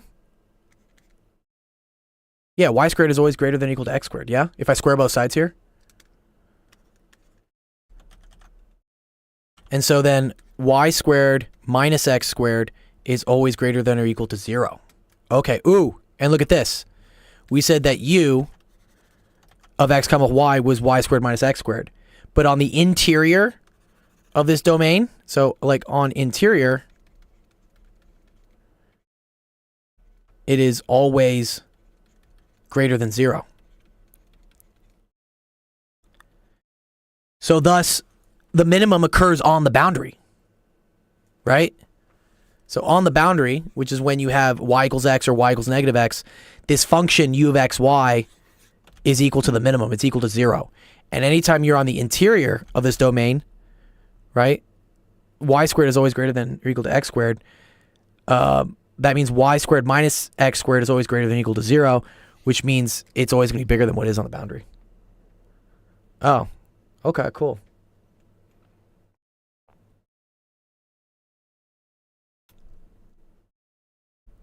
Cool. And so the maximum principle says that the maximum of u must occur on the boundary of the domain, but it doesn't, right? The minimum occurs there. Yeah. Do you see that? So that's why it violates. Oh, that's kind of cool. Yeah. Oh, I learned something today. That's pretty cool. Does that make sense, whipped cream? Yeah. The max should be on the boundary, but it's not, right? Yeah, the minimum's on the boundary. That's kind of cool. Wow, thank you. Obi gave me, yeah, dude, thank you. Obi gave me the thumbs. Yeah, dude, I learned something in PDEs today. In the interior, it's greater than 0. Correct. Yes. I mean, if you define u of xy equal to y squared minus x squared. Yeah. The hint was very key here. We very much needed that hint. I wouldn't have gotten it without the hint. I'll take a quick read at this, and then I because I got to move on to help some other students. But if I can quickly get this, I'll try. Otherwise, I would definitely recommend. So here, those are our other math streamer friends. They're awesome, and they know higher level math better than I do. So they can probably help you out with more of the advanced questions. Yep. Yeah. Okay. All right. Let's see. Consider the same. Suppose we impose. Yeah, I just want to see real quick. U of xy goes to 0 uniformly as that goes to infinity. Then the maximum of see this is where it starts speaking another language to me. I'm like, oh no. Okay, so this is not in the domain, right? Okay, so that's out here. That's the not domain. I'm assuming is less than or equal to the max when it's in the domain. The maximum principle is valid, or is that the boundary? Sorry, is that what that dash there? Does that mean the boundary or the not part of the domain?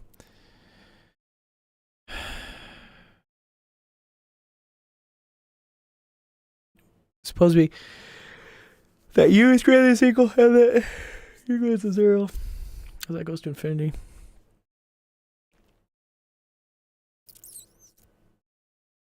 I'll be back. You're good. You're good.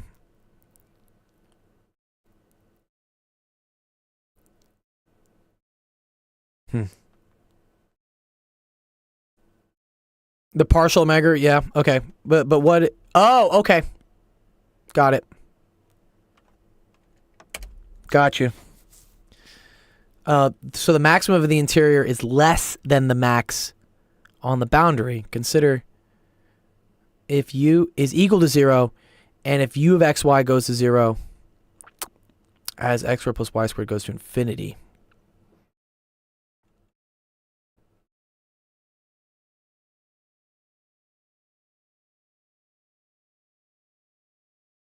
Okay. All right. You back? All right, I'm almost done with I'm this. back. Yeah, give me All one right. sec. I'm almost done with this. Is farther away than the original R. No, it's all yours, Mom. Okay, so I think what's happening here, okay. They're saying there's some point out here, right? That's x comma y. And then the distance to this point, right?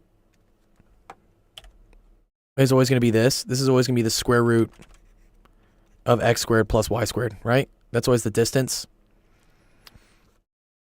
And then we're saying that as u approaches 0, or so u approaches 0, as the distance approaches infinity. Okay.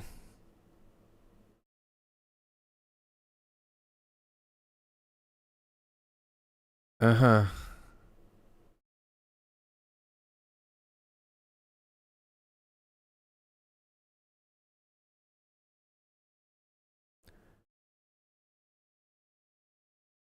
So then the maximum in here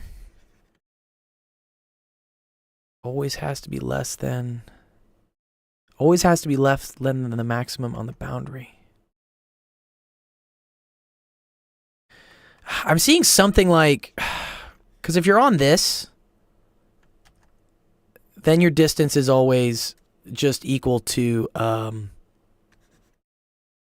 square root of 2x, right? If you're on the boundary, because you get the square root of x squared plus x squared, so equals the square root of 2x squared. So that's equal to square root of 2 times x. Okay. And then there's something with this. U goes to 0.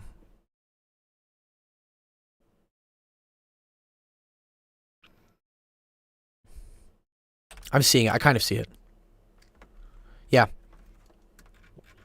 Maybe, yeah, look out to something there. I can also, yeah.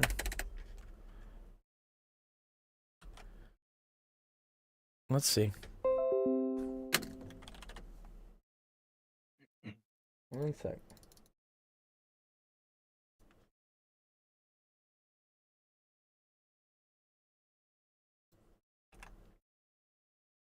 I want to work today.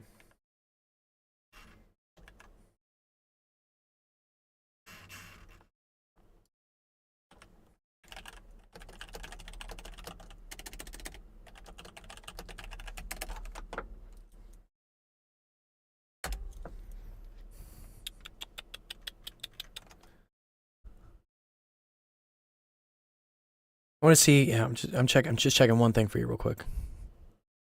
And let me see. How's the YouTube going?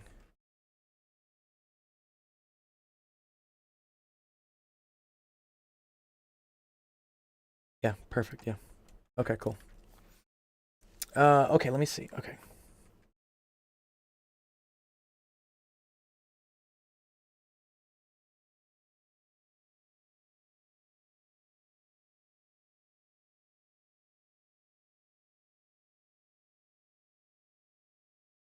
This decay condition at infinity ensures that any interior maximum cannot exceed the boundary maximum.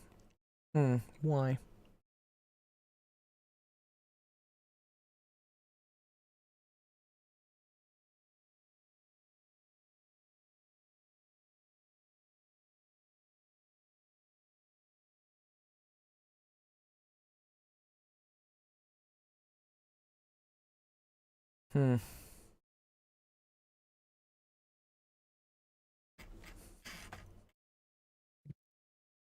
Okay. You're good. You were looking. Yeah. Here, I'll where can I post this question for you? Zach, where do people get help? Is it in your Discord or in Penn Center's Discord? If I want some, I want to move on to another student real quick, but I want someone to be able to. I know in Penn Center he has like some Discord. It's in yours. Okay, let me. Man, take your time. Oh, I got it. No, well, I also have to like do things. Here we go. Oh, fair enough. Fair enough. You're good. Here we go. I'm gonna do this. Math chat. There we go. And then here, I'm gonna tag. I think I can share. I can link to posts. Copy message link. Yeah, I put it in math chat. Let me know, whipping cream, if that link works. That's our friend Zach. Yeah, E to the 2i pi. He's a math PhD, also professor. He's awesome dude, math. Oh, I can also hear. I can just invite him. Invite them. Let's say invite people.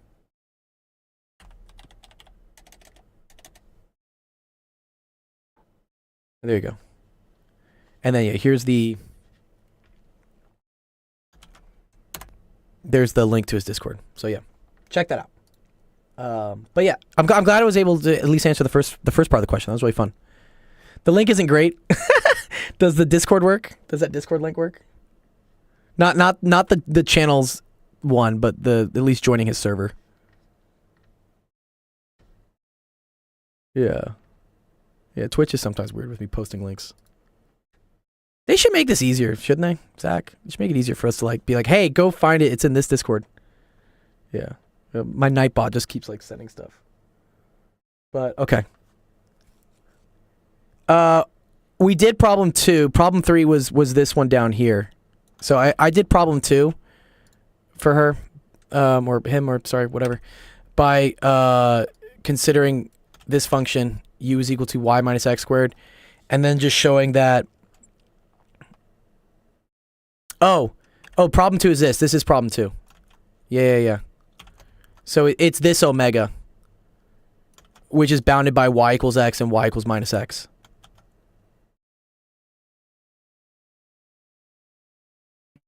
Nightbot needs to stop saying things in my chat. And then there's I guess they put like some additional restriction that makes it such that the maximum principal is now valid. Oh, I'm trying to use a phone. Oh, use my PC? Yeah. Okay. If not, send me a DM, Whipping, and I'll make sure you get the right person to help you out with this, with your third part. Is that cool? Yeah, you're very welcome. Nice. Thanks for teaching me a little bit of partial differential equations. That was fun. Well done. Well All right, let's help Swalls out. Swazzy Swalls. Oh, what's up, man? What's up? Okay, here we go. All right, thanks for hanging out, dude. All right, here Okay, we go. so I have like it's 8 problems. They're super quick though. They're super quick. Okay, super quick problems. He says. It's just yeah. Multiple choice. I just need you to explain kind of like why. Okay, which it is ones? that answer? So it's 71 through 78. Okay, here we go. Oh, okay, here we go. Okay. Which of the following is not a characteristic of the least squares regression line? Okay, cool. The slope of the least squares. Oh, so this is wrong, right? Yeah, that's wrong. Yeah, throw that one out. That's 100% wrong. Yeah, the slope doesn't have to be -1 and 1. The least squares regression line always goes through the average x and the average y. Does it? I'm not entirely sure. I'm not entirely sure about that one. I know this is true. Oh wait. The least squares regression line minimizes the sum of squared. Yeah. I know this is true. This is 100% true. Yeah. Because I mean that's why it's called a least squares regression. It's trying to it's the sum of the square of the residuals is what it's trying to do. Okay. The slope of the regression line will always have the same sign as the correlation. Yes, I believe so. Yeah. Right? That's It's like positive and negative, right? That's just exactly. Yeah. The least squares regression line is not resistant to outliers. I believe this is also That's true. true. Yeah. Okay. So it would have to be B. Okay. That's so weird to me though, because isn't like least squared regression line like? Oh, I guess it's not the average. It's just no. A is the correct answer because A is not a characteristic of the least squared regression line. You know, it's saying which one of these is false, right? This is false. Well, isn't it like r squared is between -1 and 1 because it's looking for like how strong the correlation is? No, that's r. So r is between -1 and 1. R squared is between 0 and 1.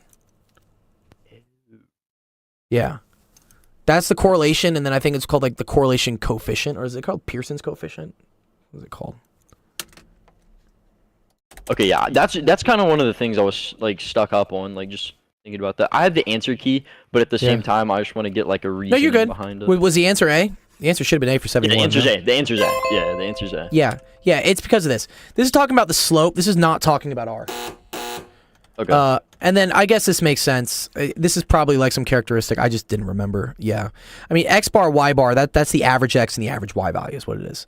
Which kind of makes sense that the least squared line would go through it. Okay. Each year, students and blah, blah, blah, blah, blah. Okay, the average score was this, with standard deviation this. Had an average score that was standard deviation that. The correlation between the two sets of scores is R equal 0.95. Okay, that's on R squared. Calculate the equation for the 4th grade score from the 3rd grade score.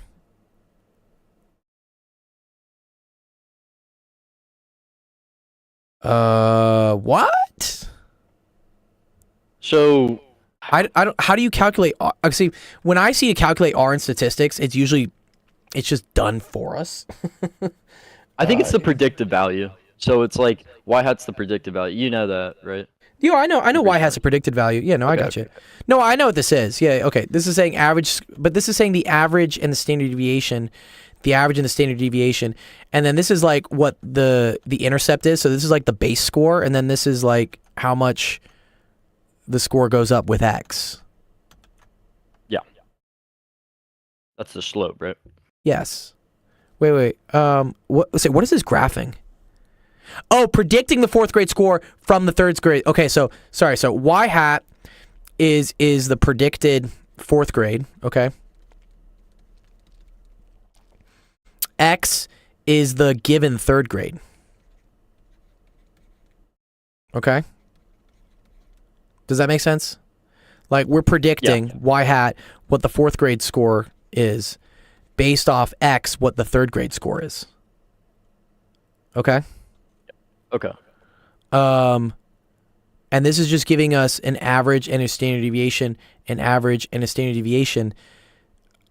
Can you get a regression line from just an average and a standard deviation? I don't think so. I don't think so. So it'd have to be E. I think the answer is E here. Is that true? I can only see odd problems, so. I think you need data for this, dog. What? Pretty sure you. Yeah, no, you definitely would, because it's not giving you an explanatory variable. Well, let me see, like, calculating. Because, okay, calculating a regression equation requires what's called the sum of squares. You need this. Yeah. What the fuck? Yeah, okay, yeah, no. We don't know that yet. We haven't seen that yet. This is how you calculate a linear regression by hand. And you need what's called like sum of x's, sum of x. It's like, this is like sum xy, sum y. It's, I don't think you can literally just take an average and standard deviation and then come up with a regression equation. That doesn't make any sense to me. Yeah. Okay. I think that's E. Okay. 73? Yep. Using this, okay. X and Y is the scoring average. Using the output of the regression to determine the equation. Okay, this isn't too bad. Okay. Okay, so here's one thing I am confused on though. Yeah. Is like we see these graphs a lot, right? Or not these graphs, but like outputs. These are outputs. These are outputs. Yeah. Outputs. Yeah. Okay. We see these outputs, but I'm not sure like what the slope is exactly in this. Okay. Constant is this. Remember I was saying like the y-intercept thing? This is the constant. Do you see how this thing doesn't ever change? And then the predictor. So it's called constant. Okay. Yeah, the predictor is the thing that you're using to predict the other thing. So in this case, y hat is predicted off of the predictor, which is x. You're predicting the 4th grade based on the 3rd grade. Here, the predictor, right, is x. Coefficient is the number in front. So that's going to be this one. Because, so coefficient, look, 87. 87's, no, sorry, fuck, that's wrong. Sorry. Here, okay. 87 would be the slope, right? Or not the slope, but the constant. The constant, yeah. So it's one of these three, right? So it's not these. These are wrong. Okay. And then driving distance, that's the thing that's varying, right? Yeah, because it's not. Yeah, okay. So that's got to be this. So it has to be this one. And then this is called standard error of the coefficients. This is the t-score, and then p is like a p-value. It's like the percentage that it could be wrong or not. So this is a really shitty R squared, dude. Like 21.6%. That's shit, dude. What? That's a bad regression line. So it's like the SE coefficient, like something under that. Is that like the No, residual? that does not come up in the equation. That's the standard error. So that's how much variation there is in the coefficient. So they're saying, for instance, here for the constant, the regression line predicts that the constant is 87.97, but that has a standard deviation of 2.4 on each side. So the real like that's your residuals, though, is what I'm trying to say. It's not really your the residuals affects this. Yes. Okay. The residual, you can't calculate exactly what the residuals are, but like if you have very high residuals, then these things will be bad compared to like what the thing is here. Yeah. Yeah. Cool. That makes sense. Yeah. Yeah, that makes sense. Okay. Okay. Cool. Height is Y. Arm span is X. Cool. Yeah, so there's a correlation, right? You know, as arm span goes up, so does height. Cool. So by looking at it, you can see that the correlation is it's greater than 0. It's definitely positive, right? True. Yeah. I don't think the correlation is the slope. The correlation is not the slope. But if the slope is positive, the correlation is positive. Your correlation, I'm sorry, I'm getting this confused again. Is it R squared is the linear regression, or is it R No, the R is correlation. R is correlation. Okay. And then R squared is the correlation coefficient, which is R. Yeah, this R squared. Okay. Yeah. Okay. Cool. All right, let's pull up the next one. What was it? Up to 78, I guess? Yeah, up to 78. Let me see. Okay. Wait, that's not it. Coming in real quick. Okay, nice. Okay, in addition to the regression line. Okay, see, now it says R squared is this. Yeah. So this suggests that there's R squared is like the variation in y that can be explained by variation in x is what we say. So we say for every change in y, 95% of that change can be explained by x changing. Okay. Okay. So in this case, sorry, that's the other person's question. So in this case, any change in height can be predicted. 95% of that height change can be predicted by their arm span changing. Okay. Okay. Yeah. That's what correlation kind of makes sense. Okay. So 95% of the hair variation in height is accounted by. So this is wrong. Because it doesn't increase by. It doesn't increase by 0.97, right? It increases by like 0.93, right? Isn't the equation like 0.93? Yeah. So every bump up in x creates an additional 0.93 in y. So it's not that. It does predict accurately. It's close to 1. I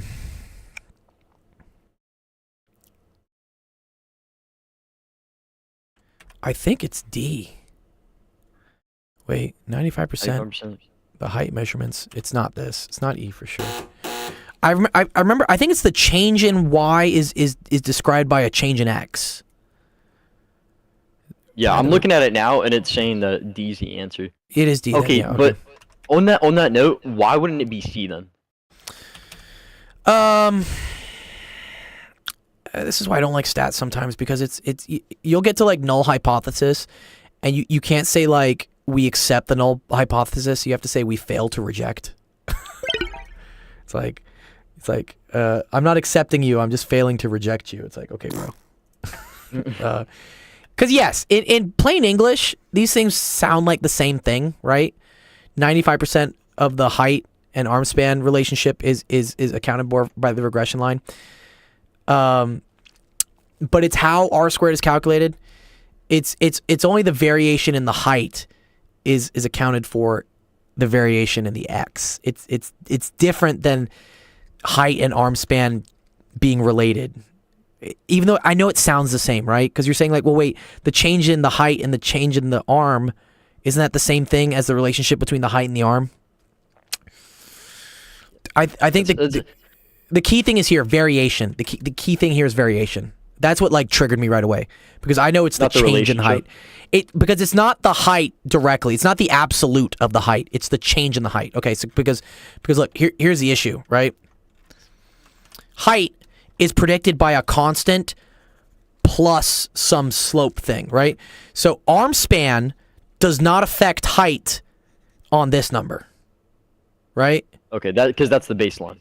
That's the baseline, right? So I can't say that this controls this. I can only say the change in this will cause a change in this, because this this is not affected by arm span because there's no X on it. Yeah. Does that kind of make sense? Yeah. Yeah, no, that definitely makes a lot more sense. Okay, good. All right. One child in the Mumbai study had a height of 59 and 60. Residual. Okay, we'll just predict what it should be at 60, right? Yeah. So at 60, that's, what is it? Let's pull it up on the calculator, sir. So that's 0.93 times 60 plus 6.4 So we predict their height should be 62.2. But it ends up being 59. So that means the residual is positive. It's wait, no. It's below that. It's negative. Yeah, because right? it's actual minus predicted, I think. Yes, it's actual minus predicted. Yeah. Good. Yeah. So it's 59 minus that, which is going to be negative 3.2. So that would be A. Okay, suppose that a tall child with an arm span of 120 and a height of 118 is added to the sample using the study. What effect will this addition have on the correlation and the slope of the least squares regression line? I don't fucking know. I guess it's like, does that residual add? So what is that? So that's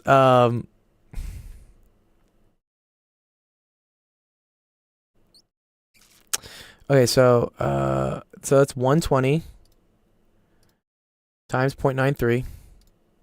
Okay, is that? Okay. So they should have a height of 111, but they have a height of 118. So they are a positive outlier, right? Oh wait, did you add the 6.4 though? Oh, you're right. I didn't add the 6.4. I fucked up. I mean, I'm not sure how big. Oh, so they're exact. Oh, okay, cool. So I would say correlation will increase and slope will stay the same. Because it's not going to move the slope, I don't feel, right? Well, then why would it be correlation will stay the same and slope will stay the same? Because won't it? If it's like spot on the line, then it shouldn't do anything, right? It should increase the correlation, right? Because now you have more data supporting. Oh yeah, that's true. You have more Yeah, data yeah. supporting your least squared regression line. Yeah. So correlation should go up.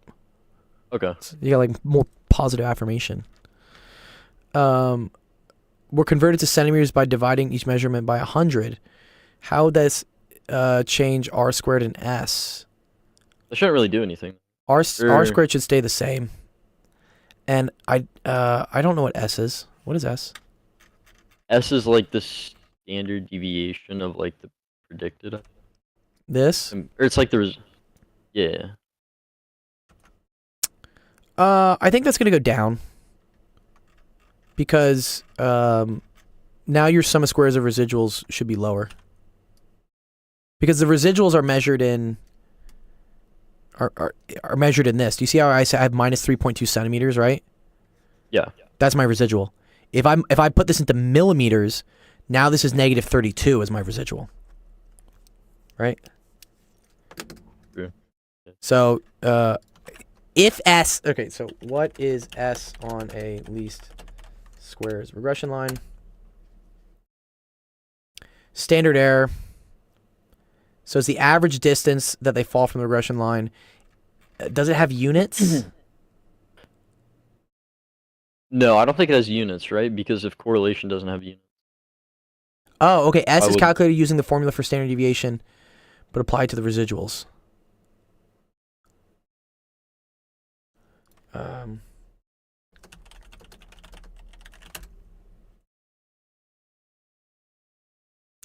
It does have units. No. S does have units. So, yeah, that would go up then. Because now you're measuring in millimeters instead of centimeters. So, oh, it'll go down though because you're dividing everything by 100. Oh, sorry, you're converting from centimeters to meters. Sorry, I thought it was centimeters to millimeters. So, R squared stays the same. S will decrease. Correct. I'm sorry, do you mind just explaining that one more time? I'm like For stupid sure. on that. No, you're not Like, I stupid. don't understand how dividing it will like change like the standard error. Because of the residuals. standard error is the value of like what's the average distance of a point to where it should be on the graph, right? Do we have it? Yeah. Okay, so like, it's like this.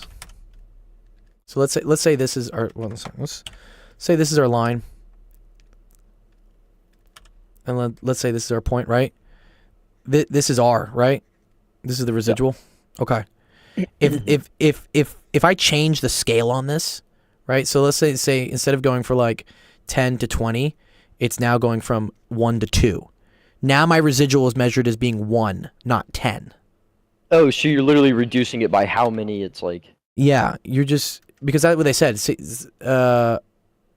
Yeah. Because they're Because changing. you're changing the units to be smaller. Yeah. Okay. Yeah. That makes more sense. Yeah. I think so. I think that's what it is. Okay, man. Once again, I really appreciate it. You always You're pull welcome, through. dude. Thanks for waiting, dude. Appreciate it. Yeah, for sure. Nice. Welcome, dude. All right. You take it easy, man. You too, man. Always come by. Yep, for sure.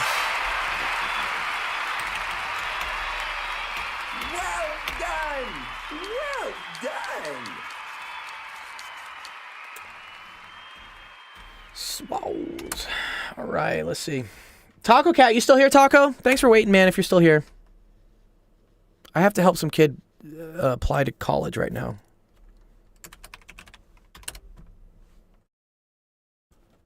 Let me check my messages. Okay, perfect. Okay, perfect.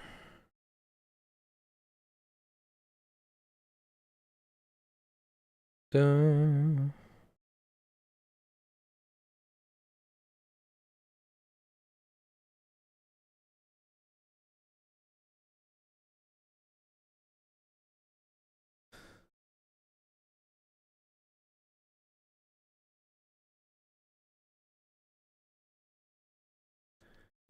Is Taco Cat here? My bad, Taco. Let me see. It's kind of late for Taco. I know it's like 9 o'clock for him. Let me go through the YouTube stuff real quick. Tranquil said, can you do a video on truck? Yeah. Yeah.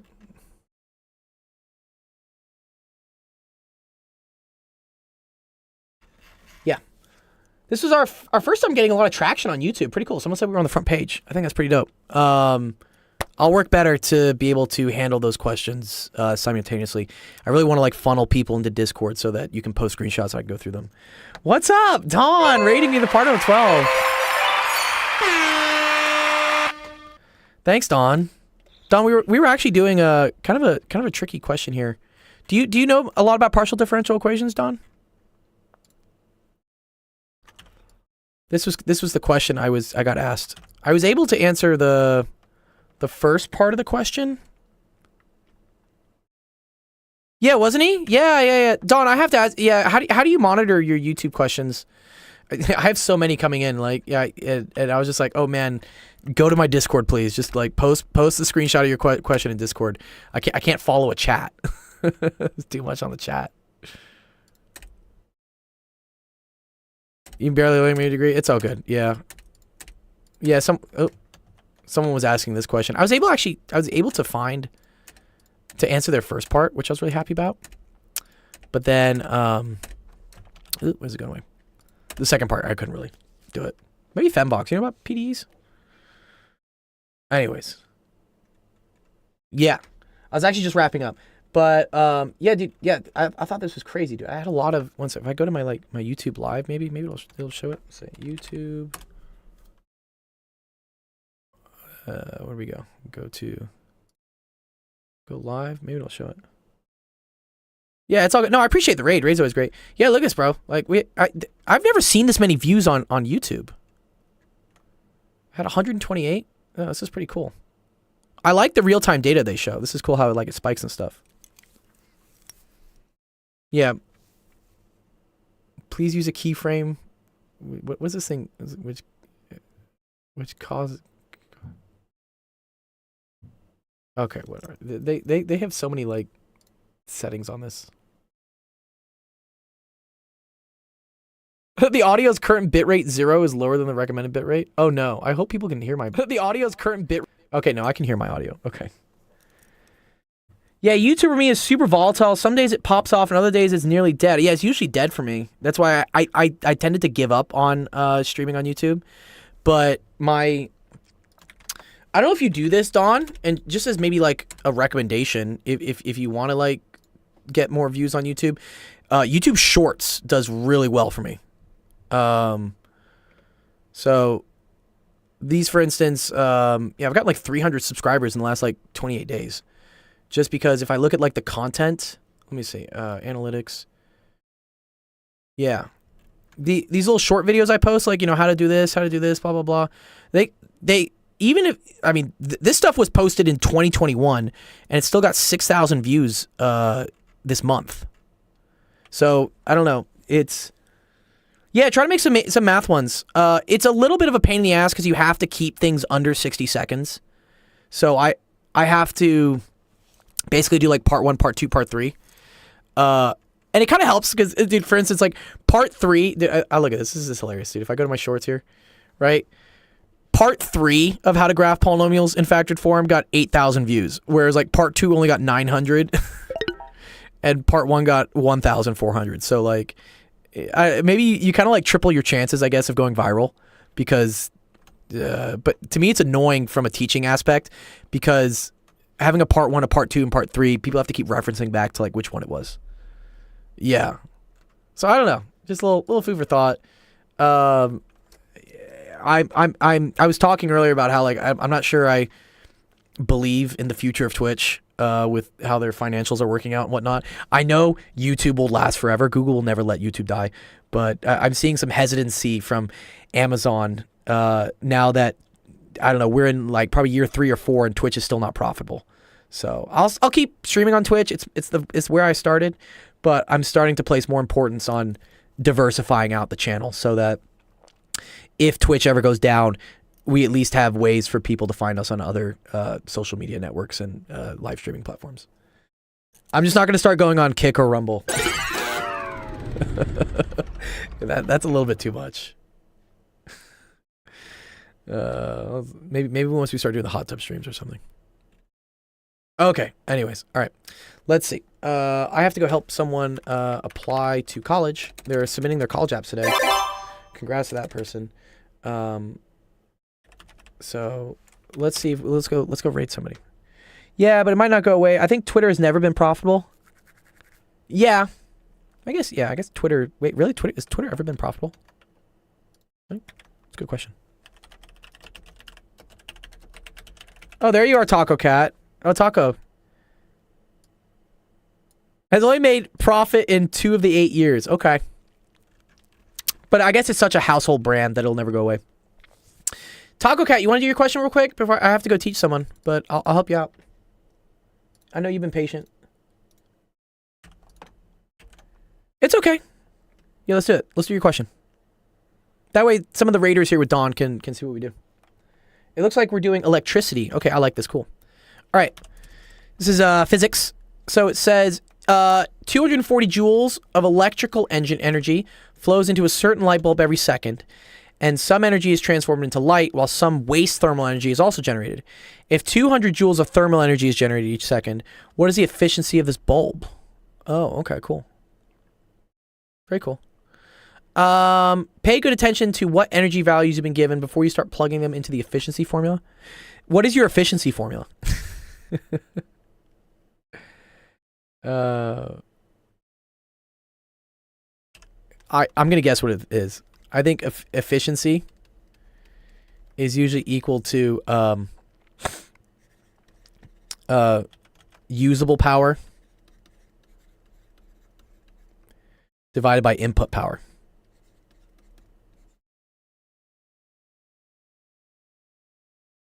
Output divided by input times 100. Yeah, cool, right, yeah. Well, it depends on what they're called, usable output power. So technically the light bulb is outputting thermal energy, and it's also outputting light energy, right? We tend to use light bulbs for light, not really for heat. I mean, some things use them for heat. I'll show you guys. Have you ever? Does anyone know what an easy bake oven is? Does anyone know what an easy bake oven is? This might be. I might be aging myself a little bit too much here, but this was like a kid's toy we used to have, and it was like an oven for kids to like cook shit. Like you could bake things. I don't know. I think this is probably not a popular thing with the children anymore because they're like, we have Fortnite. But the way it worked is it had a light bulb usually, and the light bulb generated heat, and that heat cooked the food for you. It might be something different now.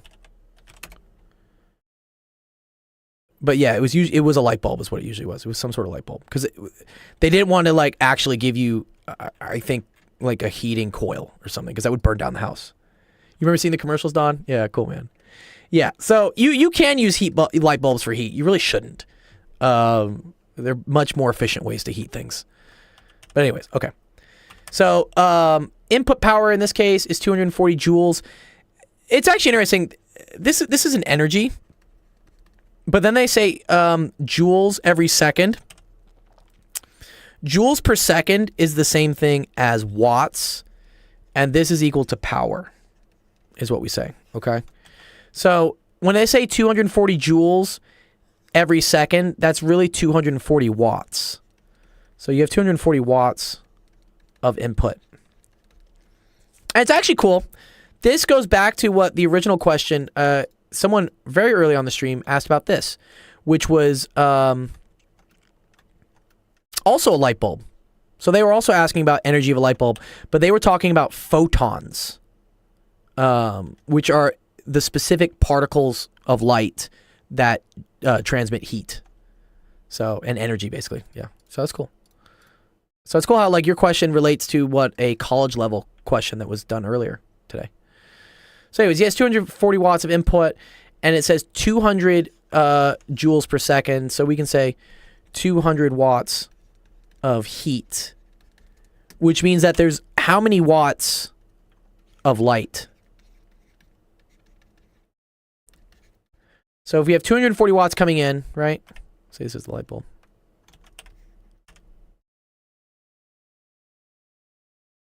Put in 240, and then like, I don't know. You get so many watts of light, and then you get 200 watts of heat. Taco Cat, how many watts of light do we have then?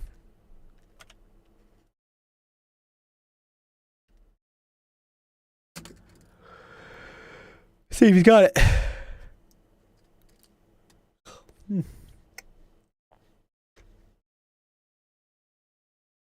Yeah? What is it? You got it. So this is another key thing in physics we want to remember, right? Which is that total... Well, okay, the energy can neither be created nor destroyed. It can only be turned into different forms, okay? So we're going to say that the power in should also always equal the power out. So, no, not quite. Okay, so look. So 240 watts comes in as electricity. Okay? Some amount of that is going to come out as light. So this is going to be light. And then some of that energy comes out as heat. So 200 watts comes out as heat. How many watts come out as light?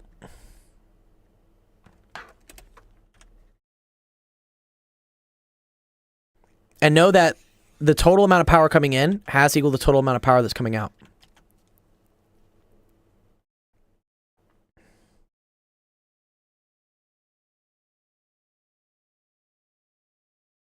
So 240 total, okay? But look, 200 came out as heat. So that means 40 is going to come out as light. Oh, thanks for the follow, dude. Love your soul. I love your name, dude. 40, yes, right. Look, because look. The 200 plus 40 is equal to 240, right? So the electrical energy coming in, electrical power, has to equal the heat power and the light power that's coming out combined. Yeah, yeah, thanks for the heart, dude. Okay, so efficiency is the usable power, okay? Or as you said, the output. And it's the usable output. There are two outputs here. The light put is outputting light, and the light bulb's also outputting heat. I assume I'm using the light bulb for light. So I'm really concerned about this in terms of the efficiency. So that amount is 40. 40 watts is like usable energy that I'm using. And the input is 240 going in. So you just do 40 over 240 times 100. So we can pull out our calculator here. Let's do it.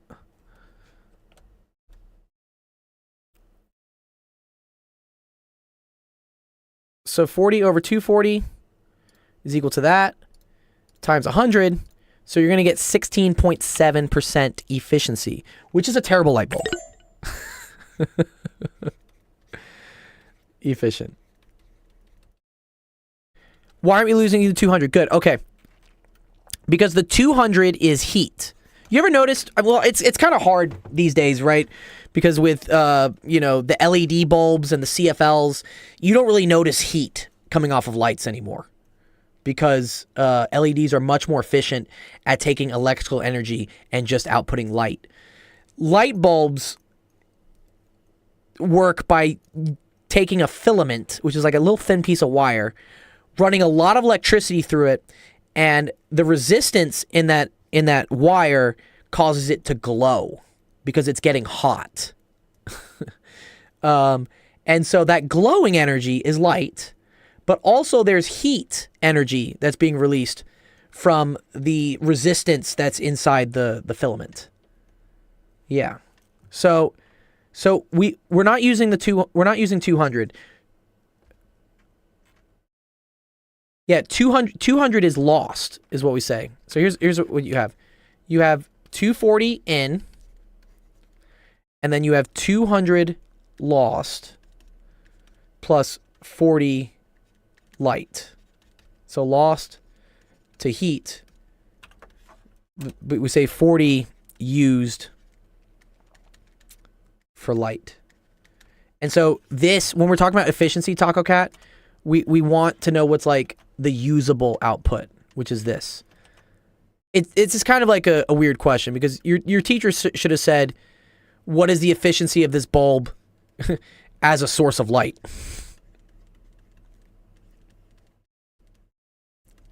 If you wanted to know the efficiency of the bulb as a source of heat, that would be 200 over 240. Which would give you, what was that? That would be like 83.3%. Yeah, good. Yeah. Multiply by 100. Wait, where's 1.2 coming? So I subtract them and then use the remaining over the total. Yeah, so it's 40 over 240. Yeah, not 240 over 40. No. Oh, okay, yeah. So this is so this would be like as a heater.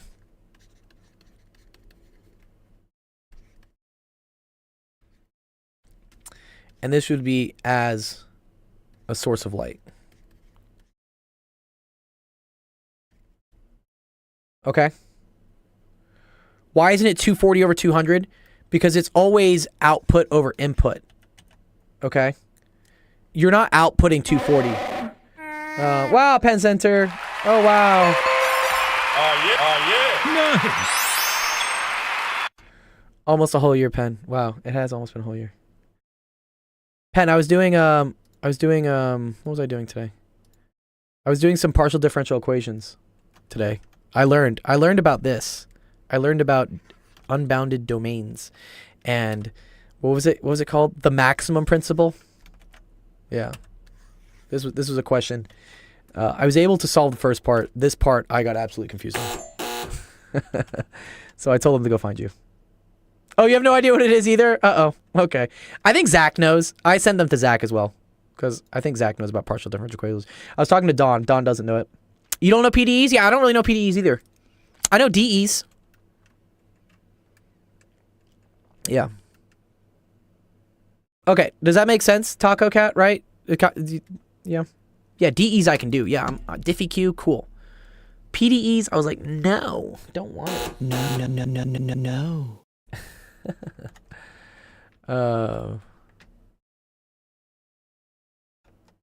Okay, cool. Yeah, Obi did give me, like, he gave me some hand clapping when I was able to figure this part out. When I figured out the first part, how I figured out the interior was always greater than 0, but the boundary was always equal to 0. I thought that was cool. But besides that, yeah, I couldn't do the other part. Does Obi have his own Discord, by the way? Sorry, or is Obi part of the Elements? I know Dawn, you have a Discord, And I guess Zach has one too. Oh, Obi doesn't? Okay. Sometimes you use complex analysis. Yeah. Yeah, the explanation, I don't know. I kind of saw that, like, square root of x squared plus y squared greater than r. Yeah, I get how this is, like, the distance in R2. I see that. And then, but this, like, somehow makes some difference. They say, like, the function goes to 0 as the distance from the origin goes to infinity. I don't know. Oh, yeah, it is harmonic. Yeah. Well, they talked about that up here, I think. The heat equation and the wave equation, and I saw something about harmonic functions there. The maximum, they're saying the maximum principle of the heat equation. And they said, why is there no maximum in the case of the wave equation?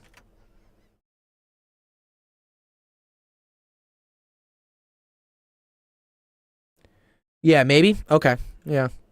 Anyways, I sent them over to your Discord and Zach's, so they'll find it at some point. But I thought it was cool. I learned what the maximum principle was, and I learned how to prove that it was being violated. That was fun. Anyways, yeah, good question there, Taco Cat. The stuff with the heat. I still know what to do. Yeah, it's okay. Well, we'll find someone that does. You have one more? Okay, what's up, Taco? Yeah, ask it. Ask it. What's up? What's your other question? You're still stuck. What are you still stuck with? Thank you, Penn Center. Yeah. Favorite taco? I'm great. You. Okay. What was your other question, Taco?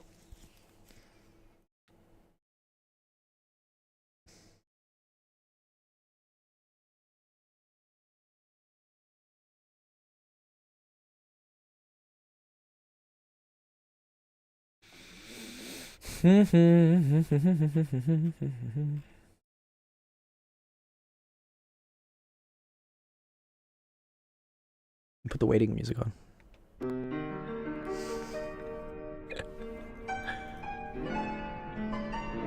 Oh, you sent it? Okay, cool.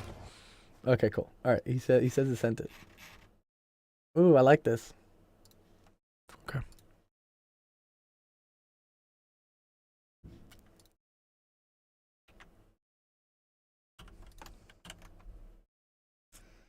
No, you got it. I got it. I got you. Let me see it. Okay. A certain large wind turbine is able to transform 1,500,000 joules of mechanical energy into 1 million joules of electrical energy every second. How much thermal energy does this waste? Okay, that's cool. So again, this is our turbine. So also this big number here is just mega. Mega means a million. So I'm just going to do that just to help things. So 1 megajoule is equal to 1, 2, 3 joules. Okay.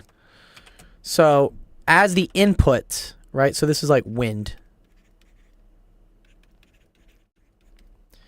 We're taking in 1.5 megajoules.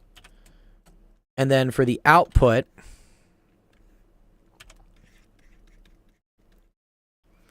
we have 1.0 megajoules of electricity. Okay. Now remember the total. So the total energy has to be the same on both sides, or the total power input really. So if we're putting 1.5 in and we're getting one out as electricity, that means I have to get 0.5 out as thermal.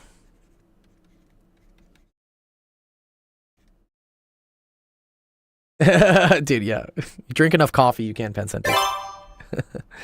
So thermal energy, yes, this is correct. 500,000 joules. I agree with that. Okay. Calculate the efficiency of this turbine. Okay, so remember, efficiency.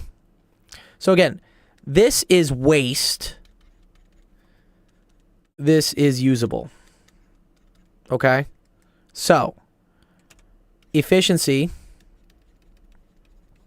right, is equal to usable output divided by input.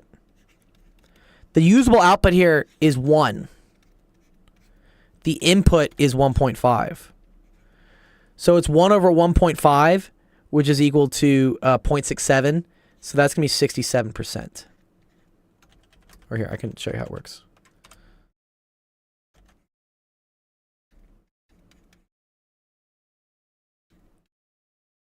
Okay, Taco? Yeah, here's another key thing. If your efficiency is ever greater than 1, Taco Cat, that's wrong. No. Nothing can be more than 100% efficient. Okay, because efficiency is the usable output. Okay, so a turbine is it's like a wheel, and it spins, and when it spins, it generates electricity. Okay, so it also generates heat due to like friction and stuff. All right, efficiency refers to the usable output, which is the electricity. You can't really use the thermal output from the turbine. This is called waste, okay? There are some clever things in engineering to try to be able to recover the waste energy, recover the thermal energy using either like geothermal, whatever, like you can do stuff. But yeah, you want to do the usable energy, the usable output divided by the total input. Does that make sense? The 500 is waste. You can't use the 500.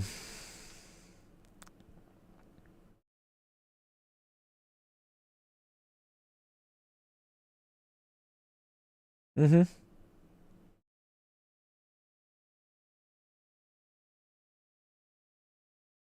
So when it's wasted, I don't subtract them. Yeah, well, see, Taco Cat, I don't want you to memorize, like, an equation. I want you to understand the concept, okay? So here's what you have, right? You have input goes to usable output and waste output. But this total always equals this total. So, if they give you the input, let's say they give you the input is 10, and they give you the waste is 3. Do you see how you have to do 10 minus 3 to get the amount that's usable? Because these two have to add up to the same total as this. If they give you this, and they give you this, then you're done. Because you can just do this divided by this. Right. It depends what they give you, right? In the last question, they gave you this and they gave you this. So you had to figure out what this was by knowing that these two things have to add up to this. Yeah? That's important. Just understand the concept. Yeah, don't memorize equations. Okay? Yeah? Cool. All right. Good job, dude.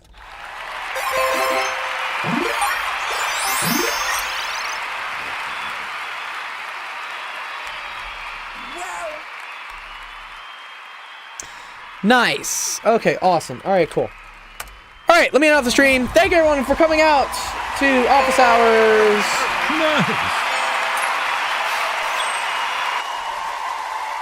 Appreciate everyone asking their questions today. Come by the stream. Yes, thank you. Thanks for all the raids today. We had Dawn raid. I think we had Obi raid. Yeah, I love all the raids. Thanks so much for coming by. Gold, appreciate you. I like that. That's nice. Thank you, Pen. Yeah, awesome. Okay. We usually do have a stream tomorrow, but it's LA Tech Week, and I have to go to a seminar on like AI and education and stuff.